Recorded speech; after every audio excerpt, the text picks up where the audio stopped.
All right. Yes. Guys, welcome back. Happy June. Market Mondays is in effect, man. Absolutely.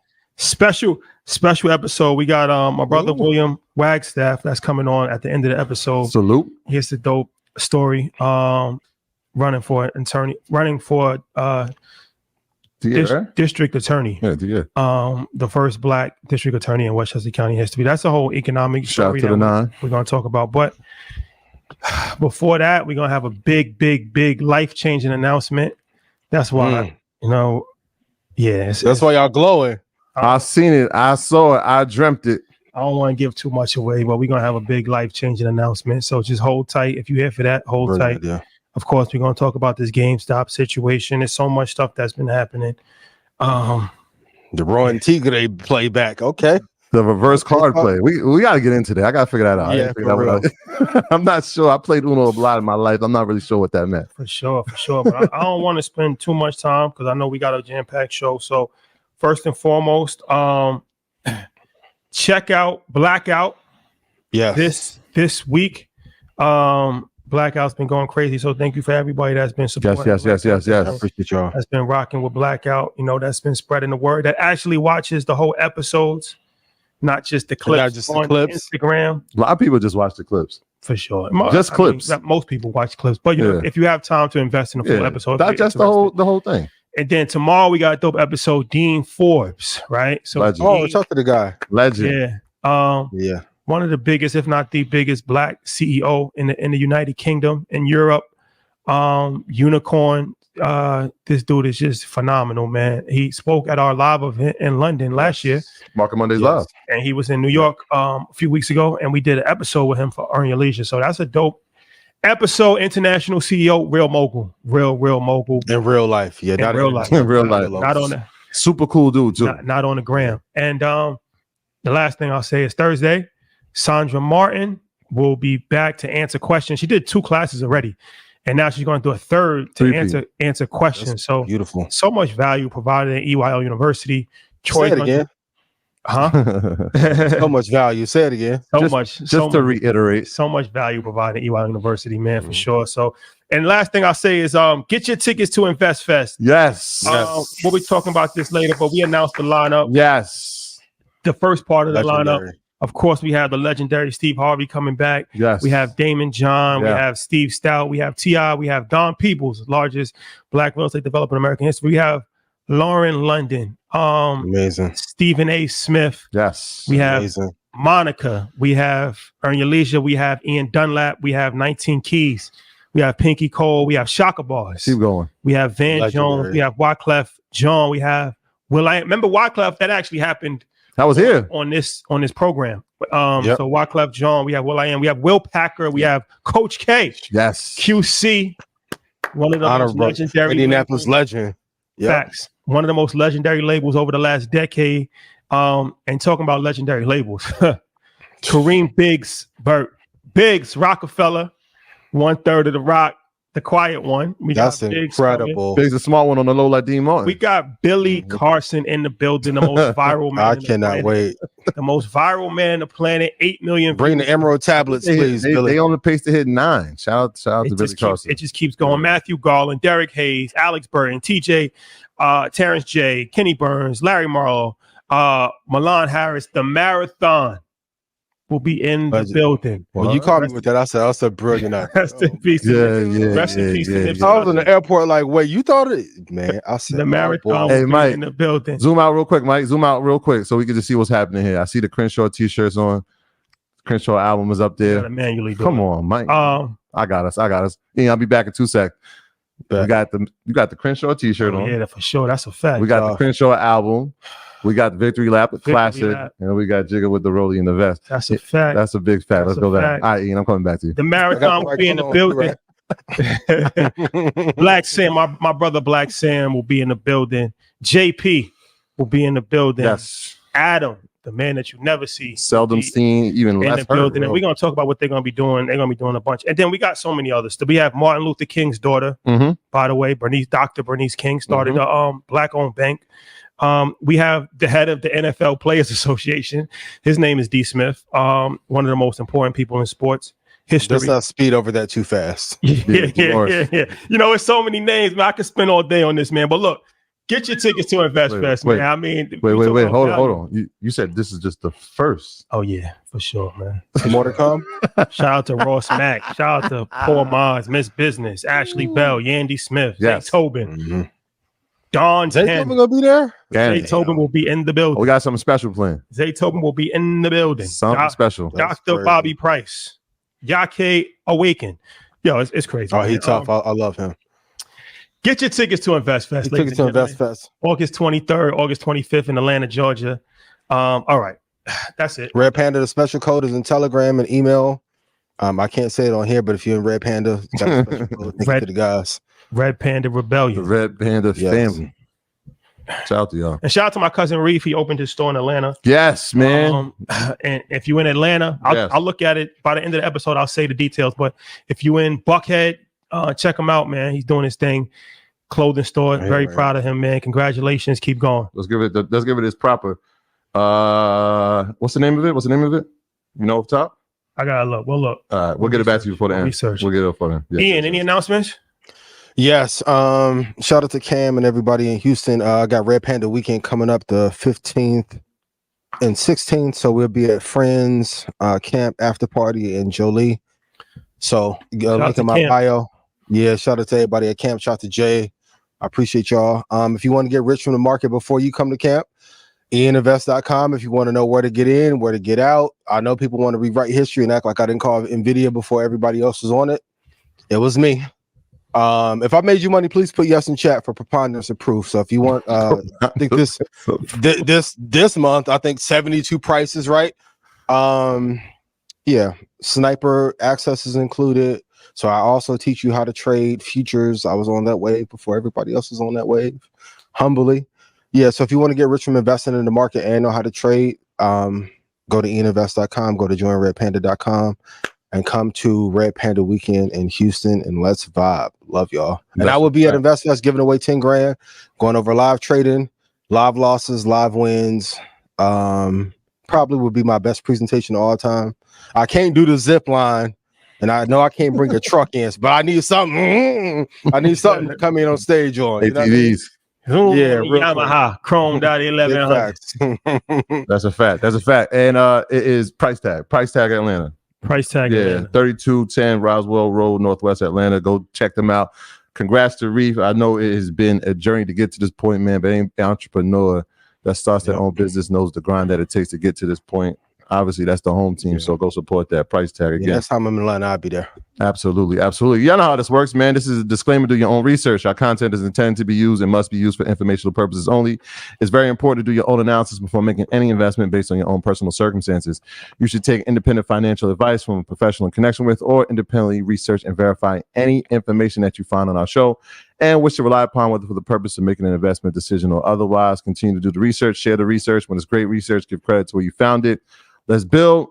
Let's make some money. Let's grow community. Let's spread love. Yes. All right. So let's start with the biggest topic of last week. We're going to get to the GameStop situation. Guys, just hold tight. But first, okay. Donald Trump was convicted of 34 counts of 34 felony counts for falsifying business documents in regards to the payoff of Stormy Daniels. So 34, he got hit with 34 felonies. Yeah. And, as soon as he got hit with the felonies, I started calling some of my political friends and some of my legal friends. And I asked, I'm like, yo, is he going to jail? And the general consensus was like, no, he's not going to jail. No. So we'll talk about this. But, I said last week that I don't think anything can derail Donald Trump. His supporters are going to support him no matter what. Mm-hmm. And this just confirmed my suspicion, because he got convicted of 34 felonies and within 48 hours raised $90 million off of it. I think got up to 200. Probably got to 210. Yeah. $200 million off of it, right? And Republicans have just confirmed their support. They said that this is a witch hunt, and it's only rallied his base even more. So this has actually helped him. This hasn't hurt him, in my opinion. This has not hurt him. It's anytime you raise $200 million, that's beneficial. So okay, that's one thing, the political side of it. But are there any market implications in regards to Trump being convicted of 34 felonies? Nope. I think that if they don't care about the 34 felonies, Vegas and the stock market is pricing a winner already, and it's probably him.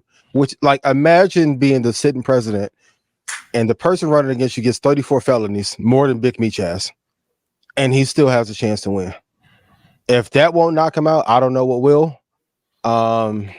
Kudos to all of our political friends, but I hope November goes well for you. It does not look well. I think the market is already pricing in that he will be a victor. And honestly, a lot of people felt like the economy did better, and that's because of all the stimulation of the dollars that were printed. But if people feel like the market is going to do a lot better, and there is a diehard conservative base that are investors that want him in because they feel like they can control him a lot more and get a lot of their initiatives passed through, I think the market will be fine. But this is why I keep saying it doesn't matter, regardless of what happens. World War I, II, or III, conflict with China, conflict with North Korea, president, quantitative easing, the market is going to be rigged to stay up. If a company is underperforming, they're going to replace it with a better one. Nvidia, Troy, we were talking about this before we started airing. Yeah. I've never seen a company. We gonna get there. We gonna get there. Okay, we are seeing things that have never happened in life. Yeah.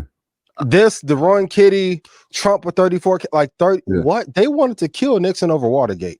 Yeah, this is unprecedented times. I said last week. I mean, it's interesting. The only thing that has effect on the market is uncertainty. And so, I mean, we'll see what happens in the presidential election. Like I said, the 34 counts didn't change anything in my standpoint. It was like his support is going to be his support. There's polls that came out that said, 6% of people are going to change their mind. It doesn't matter. November 5th will matter. But it's interesting. Like when we talk about economy, right? And we say like what is best for the economy and what has been great. And this is part of the messaging when we've said this to a lot of pundits in the Democratic Party. If you're going to hang your hat on the economy being better, then you got to really use that as a selling point, right? Like if we're talking about, is the Dow at the highest it's ever been? Is the NASDAQ at its highest ever been? Is the S&P at its highest ever? Now, You don't really have much saying that, but it could be a selling point for you. Is crypto at the highest levels it's ever been? All these things should be selling points. It's not, I don't think it has his conviction or his community service or whatever his sentence or whatever the judge decides will have on the market in the short term. I think the uncertainty of what happens around November 5th, whether he wins or not, or if Biden stays in office or not, then we might see a little bit of shakeup. But long term, I can't see it really affecting. Democrats, if you don't put that boy in jail by October, it's over with for you.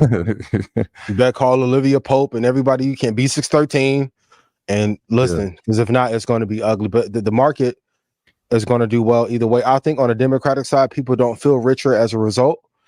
And the student loan forgiveness, that's not enough. Yeah. It's not enough. If inflation is going up, you have to at least outpace inflation for things to sway in your favor. Yeah, and the sentencing is July 11th, which is, I think, 4 days before the Republican National Convention, when he will officially accept the nomination. So that should be interesting. We'll see. July what do you 11th. think? My question, serious question. What do you think his first day out verse is going to sound like? First day Zaytoven. I mean, he didn't have a day. Pause. He didn't have a day in, right? So, like, if he goes in gelato, I can't see it. What's the odds on him going to jail? So, all right. So, even if he gets convicted, So, from a legal standpoint, the judge, the maximum he can get is 4 years in jail, all the way down to as little as pay a fine or probation, something like that. So. They said it's relatively no chance that he's going to go to jail, right? And I think that's true for a few different reasons, especially the judge. The judge is already getting political pressure on him. They pulling up his record. He donated $15 to Joe Biden, so he's not going to want to be known as the person that sentenced Donald Trump to jail, right? He would get death threats. It would be terrible for him. His life would be terrible. So I don't think he's going to sentence him to jail. But they say even if he did sentence him to jail, with bail and appeal, it'll probably be 2 years before that would actually be realized anyway. So it wouldn't be like he actually gets sentenced to jail on Tuesday and then he's going to be serving time at Rikers on Wednesday. So this is important to understand from a political standpoint, but from a And I'm interested when we talk to William for his insight on this, because I never in life knew one person that had a felony that didn't go to jail. Maybe one. I actually know one, and I'm still trying to figure out how he didn't go to jail. But I know. I'm saying, do I know him? I do. Allegedly. He's trying to let you out clear. So I don't, you know, for the most part, 99% of the people that I know that have felonies of any sort, I just don't know felons that were convicted of felonies that didn't go to jail. Yeah. I've never in life met one person that had 34 felonies. Now, granted, I think this was some level of political witch hunt, because was it really necessary to have 34 felonies in a case that you can only get a maximum of 4 years? They probably just added on a lot, but still, it's a lot. White collar crime, low level felony. I get it, but I just don't know how. And this speaks to the difference. And Dave Chappelle had a skit about this years ago, where he talked about like the drug dealer. I don't know if you remember, but it was like the drug dealer. They ran up in his house with the AK and, you know, had the baby crying and all that. And then the white collar crime guy who stole like $2 billion, they called his lawyer, negotiated a time for his surrender. He came in, they took some pictures, let him go on his yacht. That's how it happens, right? And this is a perfect example of this. Whether you like Trump or not, this highlights the differences in the political justice system, right? Absolutely. I know people that have done 19 years in jail for marijuana. That's a fact. So it's like, you know, okay, you do almost 2 decades in jail for selling weed, and you get convicted of 34 felonies, and you relatively have no chance of ever going to jail ever. It's just interesting, right? It's interesting. And like I said, I know he's 74 and it's a low level felony, but like I said, I know people that have misdemeanors that went to jail. I know people that did 6 months in jail for child support. Right? Yeah. That's just a fact. Failure to appear in court over parking tickets. Yeah, parking tickets, all that. Yeah. Suspended license, all that. Yeah. And going back to Morris, why were you trying to pay her off anyway? You said way worse things, did way worse. You want to pay her off? No, that's crazy. 34 counts, found guilty on them, or did the double fist pump an hour after in front of your crib. Flew back to Mar-a-Lago, and all those people who like he can't vote. He can vote. He was found a felon in the state of New York. He resides in Florida, so he can't vote for himself in the state of Florida. If a felon becomes president, should felons be able to vote going forward? Yeah, it's unprecedented. I think felons should be able to vote now. Anyway, like why are you? If your whole point of prison is to rehabilitate somebody, why would you strip them of their rights to be? That's one of your rights of being an American citizen, is to actually vote and take part of the political process. So, okay, you make one mistake or you got found guilty of one thing. Now you can no longer take part in the political process, which is one of the most important processes in American structure. That doesn't make any sense to me. Well, the people that usually go to jail vote for what party? Democrats, for sure. No, I get it. I understand. Yeah. I get it. But I'm just saying that, you know, I think that felons should be able to vote now. Why not? I agree. Because Democrats. No, go ahead. If you're able to work, right, and even that has to be changed. Like, as far as if you're able to be a felon and be the president of the United States, well, you should be able to have any job in America and take it off the housing applications and mortgages. Quit discriminating across the board. Rent. Yep. All that type stuff, right? I mean, if we're gonna open up the playbook and open it up for everybody, right? If a felon is capable of being the most important person in America, the most powerful position in the world, why can't they be a clerk in a law office, right? Like, I mean, you trust in classified files with somebody that got 34 felons. What else? What more dangerous can somebody else do? Well, and if Elon becomes a part of that cabinet, how they're alluding to, oh baby, yeah. So there are some states where you can. I think it's after you finish probation that you can vote. But yeah, I agree with you. Right, you're talking about the potential or former, at best, commander in chief is now a felon in the state of New York. It's a pretty interesting time. Unprecedented times with it. Unprecedented times. And Fauci's back, by the way. Y'all talked about him last week. You gonna have a felony soon. You better go lay low. We'll be talking about it on Blackout. He's in front of Congress today. He was in front of Congress today. So hypothetically, if I just released the virus and it caused trillions of dollars worth of damage and cost millions of lives, how much time you think I would get? Allegedly. Alleged. All alleged. Allegedly. All alleged. Allegedly.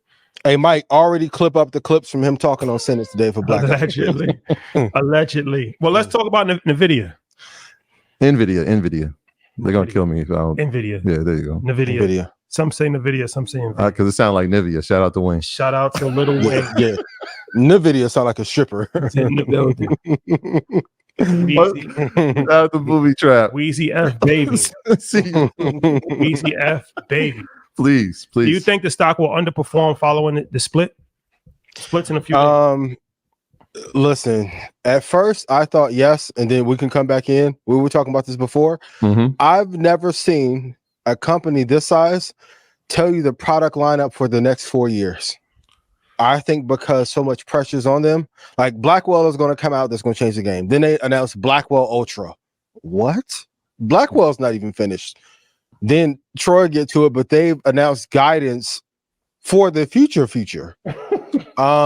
You still have to buy this company at a great price, and I've been a great advocate of it for a long period of time. But I've never seen a company at this height being able to engineer what the expected returns are going to be. So I know everyone's wondering, should I buy after the split? Yes. You have to wait for a right price. If you want to know the right price, join Stock Club. I don't care if you say I'm grifting or not. I was the only person talking about this shit 5-6 years ago. But I've never seen a company be able to talk up their book and drum up their book where they're able to almost like bake in 50% return year over year at a company of this size. So I don't think they're going to underperform. I think the year of them getting 300-400% is over, but I can see them doing 40-50% easily if these announcements are in line and they release when they're supposed to. So they have the rollout until 2028. Look, I'm not going anywhere. I think it does outperform. I saw a bunch of people raise their price targets to 1,300. Yes, I'm going to cut you off. Please don't short. We're talking about this before. Oh, yeah. I have it going to $12.99 minimum. Yeah. If you short it, do it for a week, you're going to get rolled over. If it gets to 1,600 really fast, maybe short it back down to 1,300. But for those of you like, no, I'm going to put on, I'm begging you. Please don't. Please don't. Yeah, this is like when I talk about unprecedented times. This is unprecedented times. This is one of the most historic runs we've ever seen. This is a historic company. What happened? All right. Why? If we keep saying, well, why does this thing keep on? Like, what is the cause of it? Obviously, we know AI, and here's the thing. So there was a summit in Taiwan this weekend, and the news really should have been AMD announces new chip, because that was the news. The news was AMD is announcing a new chip. They had the Ryzen A300 series that was for generative AI laptops. They had the Ryzen 9000 series, which is for the desktops. And then they were announcing this MI325 new chip, which is for their architect. And it was like, grand, this is great. Here comes our new products. And then Sunday evening happens, well, on our time. And Nvidia says, great. We have Blackwell, and we told you that that's the next generation of products that we have. And that doesn't get released to the second half of this year. But we're also going to announce Rubin, which is the next generation after the Blackwell generation.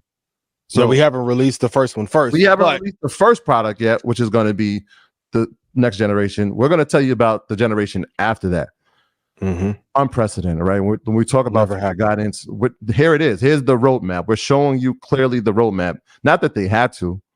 They wanted to separate themselves from the competition, because we talked about that 12 to 18 month run that they're going to have as I'm going to use the word unrivaled, because I feel like that's what they are now. They are unrivaled in this position. They're telling you where they're going to be. It's unrivaled. Here's how we're further going to separate ourselves from the competition. Here's the part that is even more interesting. These products, Blackwell, Rubin, even prior to the H series, they said that the time span it took to create them was 2 years. They've now decided that, you know what, we're going to expedite the process, and every year we're going to put out a new product. That is insane. Every year. This is how the rappers felt when Jay was dropping every September. Now this is Mixtape Wayne.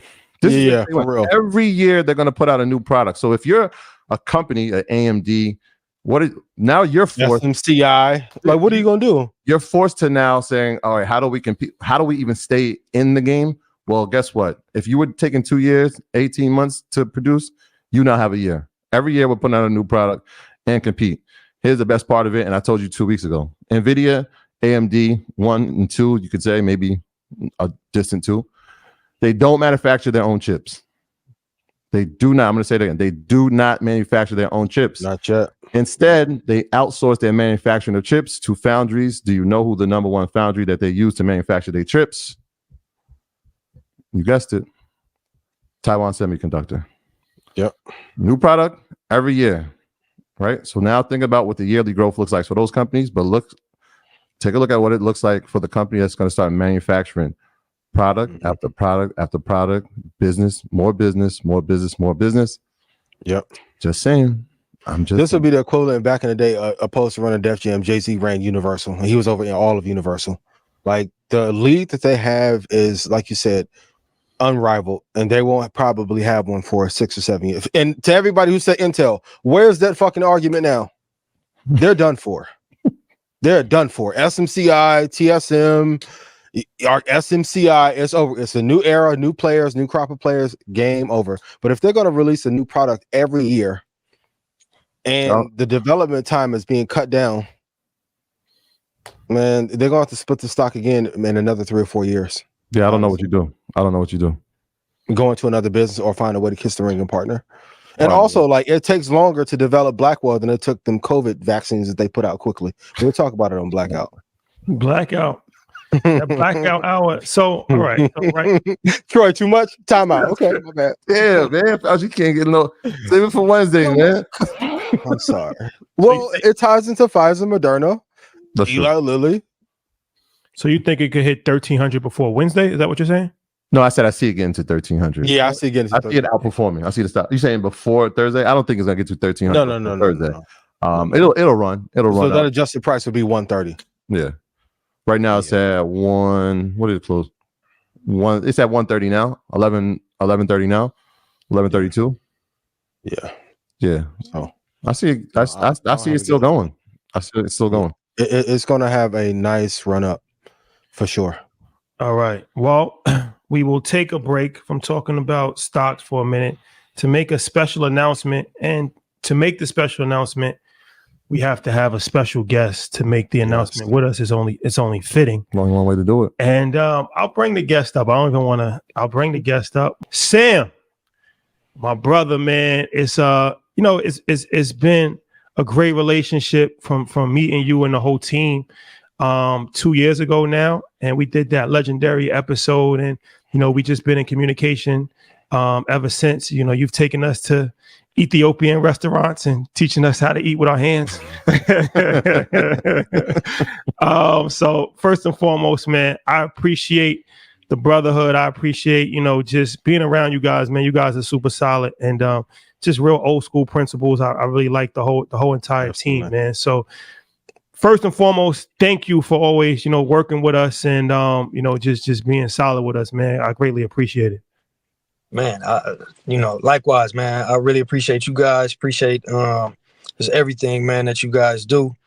As a fan of what you guys do, man, definitely, align with what Hustle believed in, and just from watching, man, just proud and appreciative, man, and then also just all the opportunities and the way you involve us and just even this with involving Hustle, man, definitely appreciative, the whole team and the family. So I appreciate it. So I want to make a special announcement, and so this year for InvestFest, we're gonna have Marathon there, and they're gonna be having a pop-up. So get your merch. I gotta re-up on my merch. Me too. So they're gonna have exclusive merch. They're gonna be in the vendor marketplace. That's gonna be one of the craziest activations, I'm sure, in InvestFest history. But when talking to Sam, he was like, let's do something, really do something impactful. So we was just thinking, like, what can we do impactful outside of just having them there, setting up shop, selling merch and a panel. But it's like, okay, now we can do a panel, but what can we do even more impactful? So it is my honor to announce the Nipsey Hussle Business Grant Pitch Competition. So we are going. We gotta let that beautiful idea. Seconds, That's a beautiful idea. Let that breathe. Yeah, for let sure. That breathe. What's that? $100,000 will be rewarded to an entrepreneur I'll talk about, the instructions later, but $100,000 will be rewarded to an entrepreneur. And what we're going to do is we're going to have a social media campaign. So you have to be an InvestFest ticket holder. You make a Instagram video explaining your business and why $100,000 can help you. You tag Invest Festival, Marathon Clothing, and Earn Your Leisure. You complete the form that's on InvestFest website, investfest.com pitch competition. And from there, over the next 30 to 45 days, we're going to pick 150 participants, right? It's amazing. 100 will be pre-selected from the social media campaign. And then we're going to do 50 walk-ins. So even if you're not selected, you still have an opportunity. If you have an InvestFest ticket, first come, first serve on Friday. So Friday is going to be like American Idol. And we won't be judging it, so don't try to bribe me. But we're going to have judges. Hit Ian up, please. We're going to have 100. We're going to have 150. Cash App accepted. We're going to have 150 participants on Friday, August 23rd. That's going to be able to pitch for a minute or 2 minutes.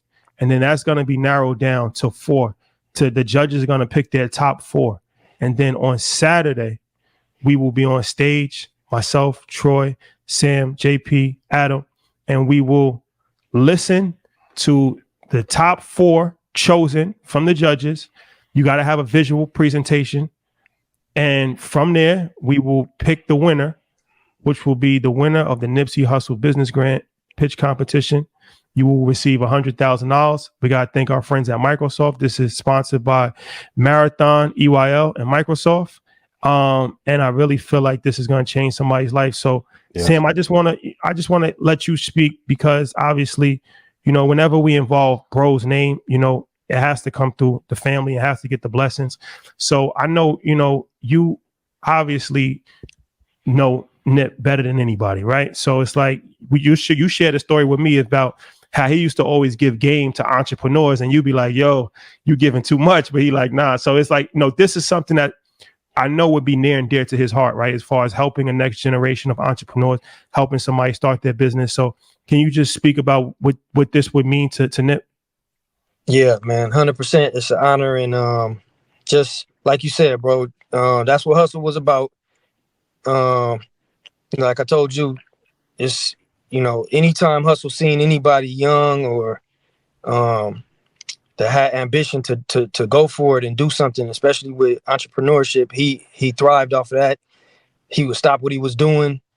He would share stories with them. He would give them his plans on things that we hadn't even finished. So a lot of time, like you say, we'd be like, hold on, bro, don't.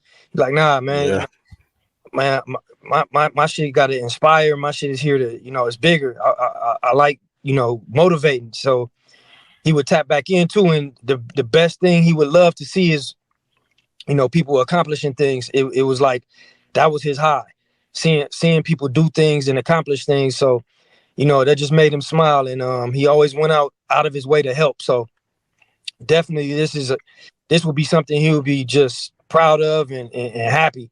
So, it's aligned 100% with his beliefs, and, 100,000 to somebody to start their business, man. That's wonderful, man. So definitely appreciate it, man. Yeah, that's super substantial. And when you were talking, it just made me think of grinding on my life. Like, that's in my head. That's playing in my head. For all the people that are going to enter the pitch competition, like, what are some of the qualities that you look to see in an entrepreneur? I like seeing somebody that's just, especially coming from the bottom, man, just 24/7, understanding that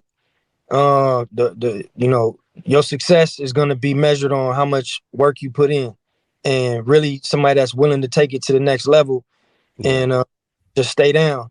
I think for us, anytime we speak to anybody, anytime Hustle would speak to anybody, it's like, man, just keep going.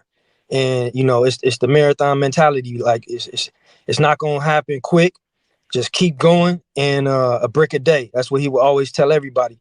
And I think that resonates. So for me, I just like to see somebody that's been going at it, and what we call them like snipers. Somebody that's on it, up early, going in late, just motivated, dedicated, pushing everything else to the side with their eyes on the goal of success. You talked about old school principles for the entrepreneurs. what are like 3 principles that you guys operate by that you want to see more businesses operate with? And also like for growing their brand, what are 3 tips you can give them in 2024 to help them elevate to get to the next level? I think just consistency and just understanding that, you know, in business, you're going to learn. So you have to be willing to take, you know, the ups and the downs and just keep going and just keep reinvesting. Most importantly, reinvest in the business, you know, keep reinvesting and learning. And I think everything will be okay. Just once again, stay at it. Don't give up and just stay focused, and also hold yourself accountable. Hold yourself to a high standard, because you know that's what it really depends on. It depends on your motivation and your consistency. Well, Sam, man, once again, I appreciate it, man. I know we're going to have a more extended conversation at InvestFest, so I don't want to keep you too long. But once again, I just want to thank you guys for coming and, you know, just being in the vendor marketplace, because that was the original conversation. I was like, yo, we need you in the vendor marketplace, because I just thought that would be really dope to have Marathon as a representation in the vendor marketplace. I saw Complex Con, so we're gonna try to get the Brinks truck if we can. We're gonna try to get the Brinks truck. Gotta get the Brinks truck. No pressure. No pressure. No pressure. But over the culture needs it for sure. But over and everything just came organically. Like, you know, we even having Lauren there, that came separate. So I think it's just really dope to have that. You know, I feel like it's just all in alignment. And you know, like I said, just me and you guys, the whole entire team, man. You know, I really felt like, you know, you guys are just really, really genuine, good people. So the last thing I would like you to say is, I know the Marathon store is coming soon and everybody has been waiting. So can you give the people an update on what they should expect, when they can expect it for the physical location of the Marathon store? Yeah, 100%. We looking to by the end of this year. It's still under construction. It's almost finished. Right now, we got the rooftop open on the Melrose location, but it should be a big announcement, hopefully a big grand opening, and finally get the retail space back open. And then also Neighborhood Nip Foundation. Anything you want to say about that? I know you got that location. That's on Crenshaw and Slauson. So what's the deal with that? Yeah, no, 100%. We've been 24/7 remodeling it. We building a studio in there. We're going to bring back the Vector 90. And just that's gonna be Neighborhood Nip Foundation. You know, that's the Mecca, man. That's where everything happened. That's Hustle's vision. So for us and the family, man, when we were just thinking about it, it was a no-brainer. That needs to be the location for the Neighborhood Nip Foundation. And same thing, top of the year. We've been going all at it, and it's almost ready. So that'll be, you know, one of the grand openings, man, that we really anticipating. I appreciate you, my brother, man. Thank you. I'll see you soon. $100,000 Nipsey Hussle business grant pitch competition, ladies and gentlemen, only at InvestFest. Yeah. We want to thank Microsoft. We want to thank the Marathon, and I'm interested to see what these entrepreneurs. I want to see how hungry. I want to see how hungry people really are, man. Because it's like, you know, for me personally, $100,000 just starting a business. That's like I would have already made the video. Like, I would have already made the video. Like, you know what I'm saying? So I want to see how hungry these entrepreneurs are. But I'm really also very excited to see, you know, the level of excellence from businesses. I know there's a lot of people with great ideas, especially like in technology. I'm sure that there's a lot of people with different, maybe even artificial intelligence and different dope ideas that they got crazy vision, but they just need a little bit of money just to kind of get them off the ground. So I'm actually very excited to see this play out. And once again, thank you for taking time out of your day, brother. I appreciate you. Man, once again, man, I appreciate you guys. Appreciate the opportunity. And definitely, man, thank you. No, well, good. Appreciate it, my brother. Thank you. Appreciate you so much. Peace. Flags all in the chat. There you go. That's a fact. Big facts. Brother, yeah, when you talk about honorable. When you were talking about 100,000, think about that, right? Like when we talk about private equity and venture capital not coming to our community, like 100,000 for somebody who's starting a business. Thinking about Floor and Tees. Right? Like I'm thinking about Red Pen. I'm thinking about Ernie Lee. What would we look like if it started with 100,000? It's bigger than a stimulus, man. It's that important. And I told you this is going to be the most impactful year. We've been saying it. So this is how we're kicking it off. Well, let me just say something, because it's like, and sometimes in life you meet people that you feel like you already knew them, but you never met them before, right? And that's how I feel with Sam and the whole team. And Sam, very mild-mannered, reserved, doesn't really speak too much, but I understand him. He's a Pisces. Okay. Oh yeah. So he's just, I don't know. Okay. A March one. He left that part out. Early March. So same. Man, I look at it like, they don't really do too much, right? That's obvious. Like as far as, so it's like, to entrust us with the legacy, that means something. And that's something that we don't take for granted. During the interview, that they entrusted us. They haven't never done an interview like that before. They entrusted us with that, right? Now with InvestFest, they're entrusting us with this. So I say that to say, you guys take this serious, right? You guys take this serious, because it's like $100,000 is one thing, but what's bigger than that is that when whoever wins this $100,000, you're carrying on the legacy of Nipsey Hussle, right? So yeah, you're gonna get $100,000, and that's great, 6 figures. There's no strings attached, but you have Nipsey Hussle. Like, they took Nip from us, but he's still with us, right? And he's still living, and the marathon still continues. So the person that wins that $100,000, that energy that he inspired me, he inspired Troy, he inspired millions of people. That's going to be a direct correlation transfer over to you. That's a deposit that's bigger than $100,000, right?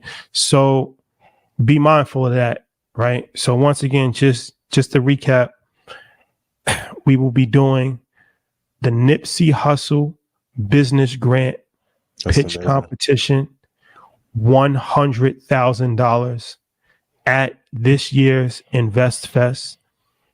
To enter to win, you must be an InvestFest ticket holder. General admission, doesn't matter. InvestFest ticket holder. You must create an Instagram video, right? Explaining your business and how $100,000 can help your business. Tag in the video, tag Invest Festival, tag Marathon Clothing, and tag Earn Your Leisure. You also must complete a form, an entry form, which is on investfest.com, investfest.com/pitch competition. Complete the form, right? Because we want to make sure that this is a real thing. We're actually really doing it. It's not just no random thing. We will choose 100 pre-selected people, right? I want to make this very clear, because these pitch competitions, people get very wow.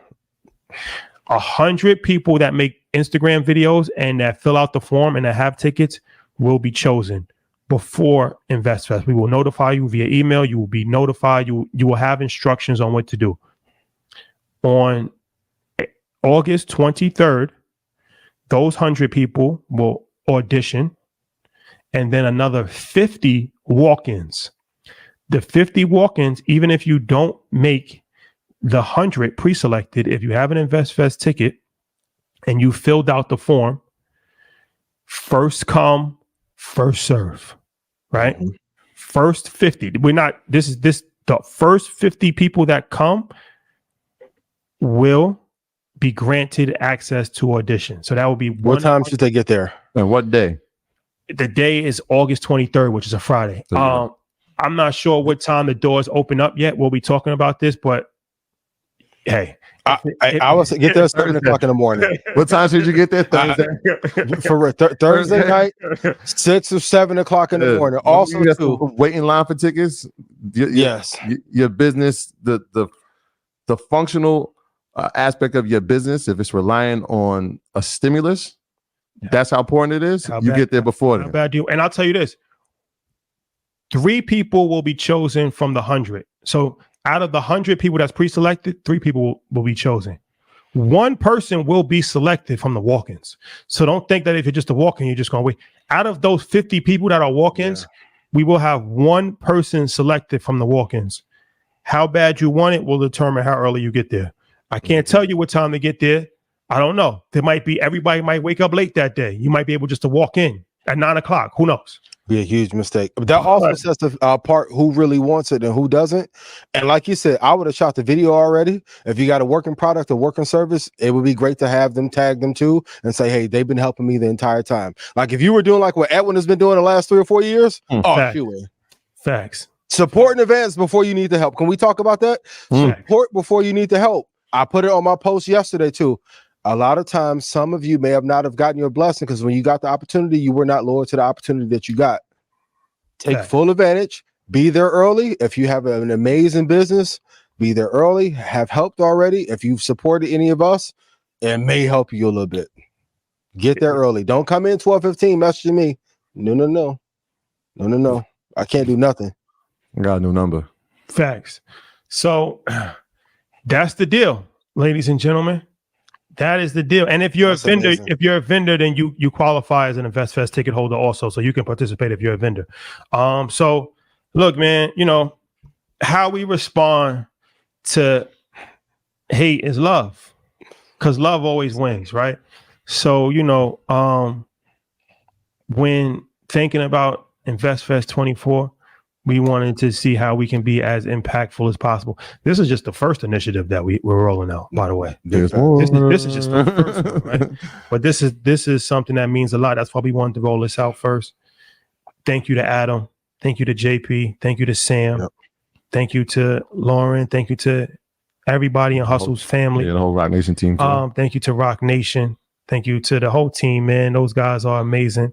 So if you got love for Nip Hustle, if you got love for Marathon, the first thing you should do is just be at InvestFest to actually go to the pop-up shop. Pop-up shop's gonna go crazy. Just to see them. No, you got to see them in person. We can't stress that enough. You're not going to see This them. is their first pop-up in Atlanta in 10 years, they told me. So to be able to actually get their drop, see them, talk to the bros, take pictures. Like I said, I hope we get that Brinks truck. Get some game from them be there early. And if we're gonna be honest, they were on that crypto wave in the black community before anybody else was. There's plenty of videos. 12 years ago. Yeah. I remember watching 2017 Nips in the Netherlands in a coffee shop talking crypto before people were talking. So and you know, saying he don't want me to say this obviously because he's just a very mild-mannered and a very humble person. But Sam, top 5 realest people alive. Hands down, from what I've heard. Top 5 realest people alive. You got 5? You got 5 that are. I'm just saying, it's top 2, maybe not. Yeah, to give range. Maybe not 2. I mean, we've been there for a lot of these conversations. We've seen it in person. Top 5 realest people alive. When I say real, I mean a real person. Exactly. Like, you know what I mean? Like, don't across the board. In a day and age where everybody wants to gossip and show you how really are and speak about themselves and talk about other people. Never. It's like Ghostface Killer. Like, don't speak, don't show the face, don't stay behind the scenes, put other people in like position. Like, yo, I'm good. Like, I don't need to be on camera. You know what I'm saying? Do good business, keep his word. And that's for the whole team. Full of integrity. Yep. I understand. Integrity is the word. The last thing I'll say about this is, you know, it's just unfortunate because we never got a chance to meet Nip, but everything happens for a reason. And you know, it's one thing that we develop relationships with every single person close to him, everybody, right? But now this is just a different level of reverence, and like I said, we can only do this with the blessings of his family, right? So for you guys watching, don't try to throw Nip's name on something, right? And you never met the family, that's disrespectful. We would never throw somebody's name on something if we don't actually have a relationship, if it wasn't actually powered, if it wasn't supported by the person's family. So that's just for business ethics 101, right? But man, this is dope for me personally. I know Troy feels the same way. I know everybody, but I can only speak for me. Like, this is dope for me, being such a fan of everything that Nip stood for and his business acumen and his music, and you know, I never met him as a person. for sure. No, I heard there's a part of it that still feels a little bit bittersweet. Because it's like he's not here, but like I said, he lives through us in the work that we're doing, and obviously with the marathon continues, which is the slogan. So that makes it dope, man. I mean, but a lot of what you just spoke about is the relationships, like relationship building. We're talking about 2 years. Shout out to Dave Gross. Shout out to Steve Carlos. Like a bunch of people who have said the same thing. Look, he would have loved what y'all doing. We love what y'all doing. Let's figure something out. And so again, we can't say how much relationships mean to us, but this is a perfect example of just staying with integrity and leading with value, right? Like this wouldn't work if we weren't doing the work in our community that we were. So shout out to him. Shout out to the Neighborhood Nip Foundation. That's going to be incredible. Shout out to the launch of the Marathon store in Melrose. Well, you could probably see it. You're probably going to see us there. But yeah, let's keep this thing going. Crenshaw and Slauson. That's where it all started. Yeah. And I can't wait for that to open up that Neighborhood Nip Foundation, man. That's going to be back to 90 as well. Be an amazing experience. Yeah. All right. Marathon continues. Now, that's a fact. Back to regularly scheduled programming. And he was about to be one of the biggest real estate developers too. Like, yeah, $1 billion project about to crack the semen. Man, what if our investments have become strategic? About to make my partners look like fucking geniuses. And it's crazy to say, but at the time when he passed, Nipsey was probably ranked higher in entrepreneurship than Sam Altman was, and Sam went on to do ChatGPT and OpenAI. What he was thinking about, other people were not talking about 8-9 years ago. Well, it's like I always say, what's the difference between Kanye West and Elon Musk, right? They're pretty much the same person. One has different experiences, one has different career path, one has a different upbringing. So one person is the second richest person in the world. Other person's a billionaire too, or 600 million, but what you're exposed to, right? Yep. Nipsey Hussle, if he was raised, Dave Gross is a perfect example of this. Dave Gross is the person that actually introduced us to everybody. Dave, wherever you are in the world right now, shout out to you. I haven't spoken to him in a long time, but so Dave Gross is an interesting story because he's from South Central LA. He's from the neighborhood, right? But he moved out. His parents moved him out to Texas when he was a kid, and it changed his life. His brothers stayed in the neighborhood, and unfortunately, they took a path of a traditional, that what you would think would happen in that neighborhood. He went to Texas, and he went to Ivy League school. And then he had a 20-year career on Wall Street and got mentored by Don Peebles, became a real estate investor / developer. Very prestigious career. Then he came back and he connected with Nip because when he came back to LA, he kept hearing about the kid Nipsey Hussle from his neighborhood. And he's like, I want to meet this kid. And he connected with his brother who was in the same fraternity of Nip. And they introduced him, and then he started mentoring Nip on business. I say that to say, what if Nip would have been raised in Orange County and not South Central LA? Right? Absolutely. He could have potentially started the next $1 billion unicorn because he already had the mindset, had the work ethic, had the personality, right? But it's like, unfortunately, a lot of times, the circumstances that we come up in that dictates our career path and dictates our life. So it's just interesting, man. Yeah, man, it's very interesting. We got a shout out to who's Dave is integral in that, but somebody that is equally as integral in that, and that was the captain of when we got to do that episode. Shout out to Cobby Supreme. Shout out to BH. Shout out to Pac. Shout out to Jay Stone. Just real solid dudes. Every time we go out there, we make sure we tap in with them, just make sure that they're good. And they'll probably be here in Atlanta. We got J-Rock. We got J-Rock. We got to make sure that the whole team is there, man. Long live Nipsey Hussle. That's a fact. The marathon continues. Roaring Kitty. He's back. The legend. He's back. Keith Gill. He's back on his bull. He's back on his bull. So Keith Gill is ill. Okay. He put a tweet out yesterday, and then everything started going crazy again. GameStop went crazy. It didn't go as crazy during the day today, but overnight it was up like 75% in the pre-market, and it was just going crazy. So found out that he has $175 million in a mix of GameStop stocks and options. And they said he's already up 300 million on the position. And I read an article that by the end of the week, he could potentially be a billionaire from GameStop stock. Yeah, right. If it gets to $70, he'll be a billionaire. So he's playing his game. So GameStop that is back. It's back on the table, right? So what's the deal with this new wave of GameStop situation? Well, Ian, before you start, we should preference by using our favorite word, allegedly. Yeah. Allegedly. Okay, we can stay in frame together. My only question is, well, I think it's amazing he has a position size this big, because if you believe in a position, you only need one good investment that can change your life. Like my first big one was probably Apple, then it was AMD when I got it cheaper than $12. Nvidia has become another one. Lilly was another one. So to see him have conviction in the position is absolutely amazing. My only question is, if he had a Series 7 or 3 when this run first began, is he able to talk about his book of business on social media to get people to pile into the position for liquidity? Or if I did it or you did it, will we be in trouble? That's my only question. Now, conviction size is a great lesson in, if you believe in a position, you should go all in, especially if you know what the impact can be and what the upside in terms of risk to reward is. But the caveat in the investment strategy that he's currently running is, when will he be able to exit if he had a license when he first initiated the position? Now, if he didn't have a license when he then piled in, he's off to the moon. No pun intended. But I think, should people pile into the position, I think it's a little bit too late. I think if it hovers underneath $28 or $25, he's going to be in a little bit of trouble. But I do think it's a great lesson in having conviction in a position and making a case for it. But I'm wondering, will he ever get in trouble for influencing the market, if you will, via social media? Yeah, I think that's why I want to use the word alleged, because the screenshot did go out. I'm looking at it here, and it does show that he has 5 million shares. Well, I like that, right?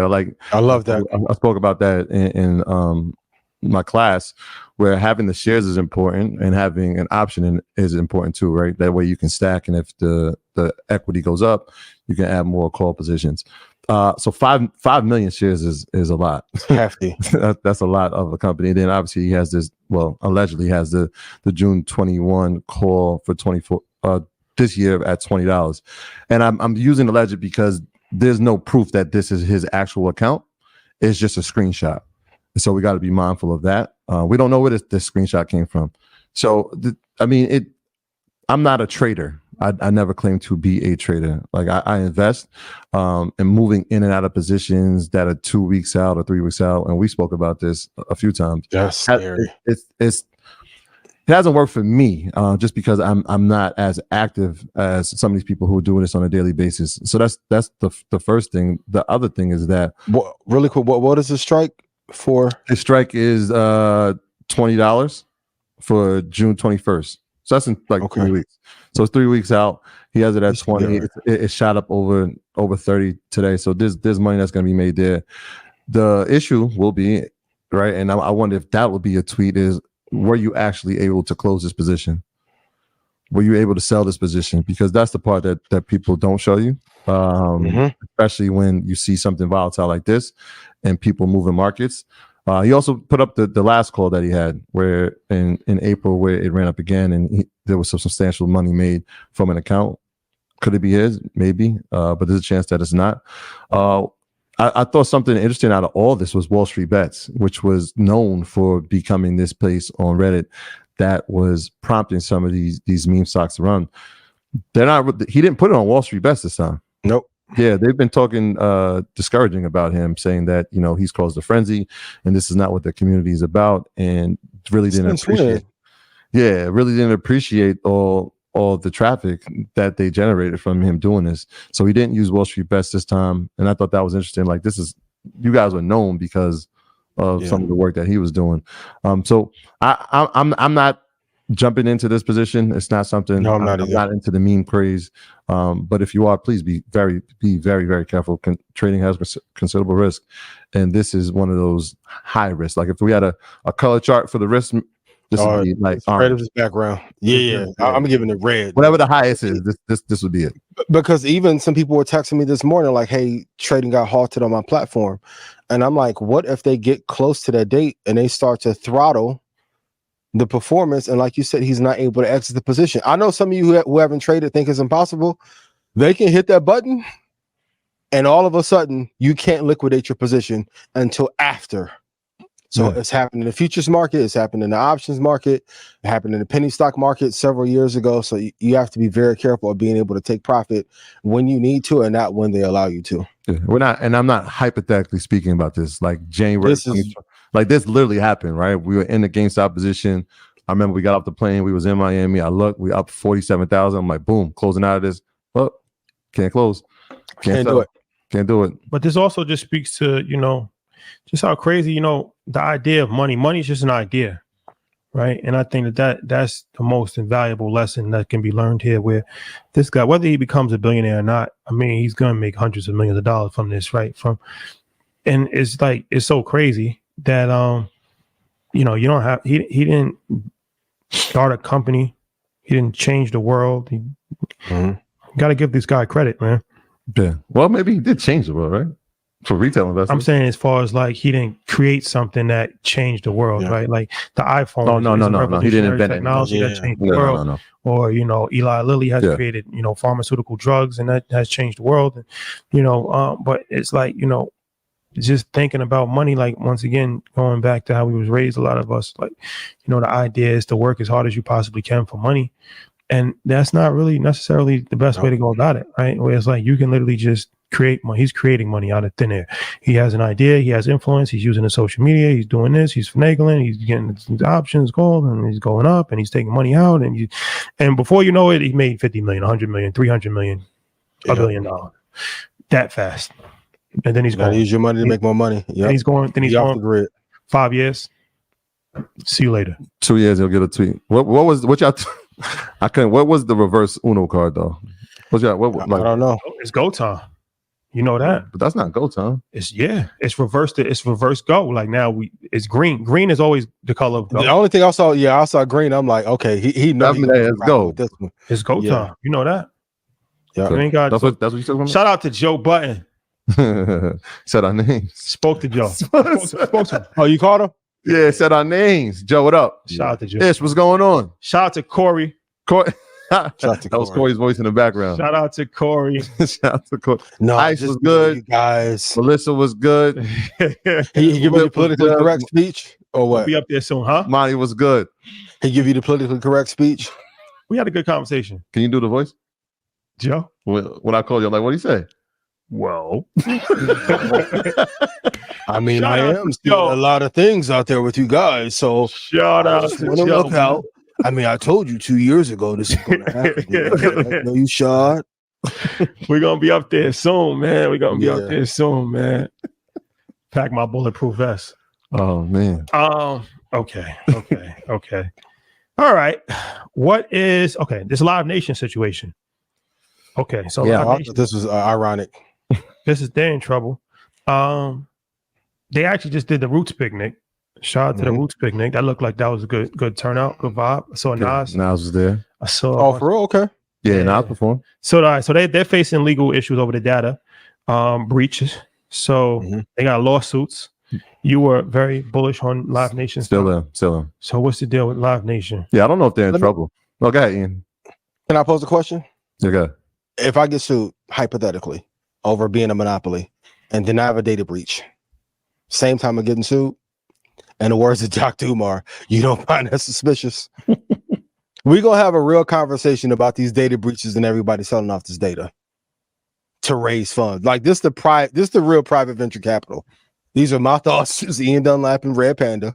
No reflection on Troy and Rashad, right? But my thing is like, the Ticketmaster, Live Nation monopoly, it's here to stay. I don't think they're going to lose that case. Right. But I find it ironic that every time some of these companies start to go through litigation, all of a sudden there's a breach. And then 3 months later, it comes out hypothetically that some of that data may have been sold. For those of you who don't know, data is the new gold, especially in this like advanced information AI age. So I just thought it was funny. But they do have a monopoly. The purpose of any business is to make it into a monopoly. I don't think they'll be broken up. And if you do, you end up having 4 dragons instead of, it's like the music business. Like you have Universal and Sony and you have the big 3, but they really operate as one machine technically. You'll have the same thing with Live Nation. I think overall the stock is going to do well. I just thought it was ironic that when they were going through this litigation, that all that data allegedly got leaked. So, yeah. I've been long on Live Nation since the pandemic. Since the pandemic, when it was $27. I'm like, I'm a huge concert goer. Like, so I understand what they have. Do they have a monopoly? Absolutely. Are they going to lose their case? I doubt it. Will they get a slap on the wrist? Probably. Do we need Live Nation, Ticketmaster? Yeah. Well, you tell me the other ticket platform that is available that you can use to buy tickets to an event. Yeah. So if you think of another ticket platform, maybe Eventbrite, but on a large scale, how does that really work? So what are they being accused for? They're being accused of using long-term contracts to keep venues from choosing viable ticketters. They're blocking venues from using multiple ticket sellers and threatening venues that they can lose money and fans if they don't choose Ticketmaster. Does that sound like what's happening? Pretty much. If I can be honest, if I can go to Pelosi right now and make sure nobody else goes to any other festival but InvestFest and do nothing else but join Red Panda, I'm going to do it. It's the purpose of business. Like when you go out, you want to create a moat, right? A monopoly. Yes, they have one. They have one, right? I'm going to control the venues, right? I'm going to control the ticketing of the said shows, right? And then they got into a space with Live Nation where they actually now can manage artists. So if I'm managing artists, I'm controlling the venues and I'm controlling the tickets. Technically, I do have a monopoly. They have to fix the fees. The weakness, like OpenAI did the same thing with Microsoft. So that is true, right? So the fees that go into it, that fees are egregious. Having the bots, that's an issue. But the thing that people are complaining about really is on the artists, right? So they don't set ticket prices. The artists set the ticket price for most of the shows and the concerts that they do, or their management team. Artists don't know what ticket price is. So this is true. It's controlled by law. It's controlled by the so they suggest they tell you what the ticket prices should be. I'm going there. The artists don't really. That's what I'm saying. I'm going there. They give you suggestions. They tell you based on what, and then they take a percentage if they're managing that. Right. So, yes, is it a monopoly? Will they get a slap on the wrist? Yes. But they also give you the technology. Right. So we come from an era where you had to wait in line and try to get a ticket, and then you couldn't pass tickets and you couldn't share tickets and email tickets back and forth. But just so we're clear for the audience, they control ticket prices. Thank you, Rashad. Very true. Let's just be honest about it. Technically, they don't. But they do. It's like the mob. You should technically they don't for protection, but technically they don't, but they do. Technically, they do. But that's what their case is going to be. We don't, because we don't set it. We suggest it, and the concert, whoever's putting it on, can make the price. So we can suggest something, but you have the liberty to change it. Facing, right. You do. You can choose your price. Here's a suggestion based on the venue, based on the rental fee for that venue. Here's what you should do to make your money back. But you can set the price at any price you want. Alcohol. The music business has always been run by gangsters. That will never change. Y'all not gonna win. Now, if they fix the fees, they'll truly have a monopoly. If they had more friendlier pricing, oh my god. But think about the stock. When the news broke about this, probably 12 months ago, the stock was at over $100. Yeah, stock went down to $66. And let me see what month this is. And so in November of 21, it was at $123, right? Yeah, and by March of 23, it was down at 66. This year, I mean, even in April, it was up over $105. So it might have been priced. And with this news coming out, it barely moved. Barely moved. So it might have been priced in already. Yeah. All right. Kudos to all the artists. Sorry that you're going through this. Much love to y'all. I know y'all having a bunch of other issues in the industry, but listen, if they getting 25% from Daniel. He set his own price, right, Rashad? And they took 25 from Daniel at Spotify. Same with the artists. They set the prices. That's a fact. It's tough. Let's talk about Salesforce. Whew. So Salesforce stock has fallen to 2004 levels. Yeah. Due to bad earnings. How do you see this impacting tech sector overall? And do you believe now is a good time to buy the stock? No, I would not touch it. I love Mark Benioff, always have, always will. But this is one of the companies that are falling because of the advancements in AI. I'm sure he'll find a way to rebound, but Salesforce has not been in my top 25 ever. Definitely not in my top 10 in tech stocks. Enterprise don't want to spend $150 million a year on software when GPT-4o works a hell of a lot better, if I'm going to be very honest. Now, will he find a way to innovate? Has he put some stuff into AI in Salesforce, yes, but I don't like a reactive CEO. I like a CEO that is more of a visionary. The stock has gotten beat up. It's not at the lowest point it could be. Worst case scenario, it could get to like 141. Worst case scenario from here, maybe about a year and a half. But I think it's just wrong business at the wrong time. There wasn't as much advancement, maybe, but now like you have to look. Are they better than Microsoft? No. Better than ChatGPT? No. Are they better than Google? No. I can argue they're not better than HubSpot. Like you have some serious players here that you cannot defeat. And as Mr. Wonderful would say, for that reason, I'm out. I think I wouldn't say it's uninvestable, but if my life was on the line, I would not touch the stock for sure. You don't touch it here. All right. So there's a couple of things inside there that I think we should investigate a little bit. So I'm gonna ask you the questions. You tell me yes or no. Right. Okay. Great leadership. Absolutely. Let's take Microsoft out. Let's take Google out in its category. Right. CRMs. Is it the leader? Yes, but I would say not for long. And I don't think you can. Right now, present day, it leads. This will Live Nation be doing to the artists, but yes. Yes. So you got two yes, good leadership. Has it pulled back to a point, like you said, as low as since 2004. This is the first quarter that it's missed its earnings since 2006. That's a hell of a run. So they do have good leadership. Yes, there are some glaring things that are happening, right? When we look at, you dissect it a little bit. How does Salesforce make money? It makes money on its subscription renewals, whether it's yearly, whether it's monthly. Part of that guidance that they inside the report was that they have reduced the subscriptions.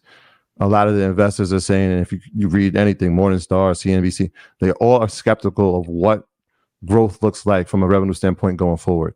Absolutely. Now, if you have a great leader, like you said yes, right? Amazing leader. The issue, and this is a similar issue that we said with Apple, how will generative AI be incorporated inside of the business? That hasn't been clear yet, especially from a CRM service, which, we talk about probably most useful. And how do you look to it? This becomes the most useful case for her. Like, this is the most useful case. This is clear cut. This is going to help your industry. You're the leader in the industry, but you haven't really had a game plan of how to incorporate it. So that roadmap isn't clear, which is why you see this huge pullback. If it's a great leader and they're the leader in the space and they can figure out, that was the third question. Do you think they can figure out the generative AI component? Yes or no? No. You don't think Benny? They have an addition. If Google can't do it and they're making the little roach analysis in Gemini, why do we think Salesforce is going? I think it's like same. Well, Google's looking at it from a search standpoint, right? An overall search standpoint, a data set standpoint. They're looking at it from an actual customer acquisition, specifically for CRMs. So it's a little different.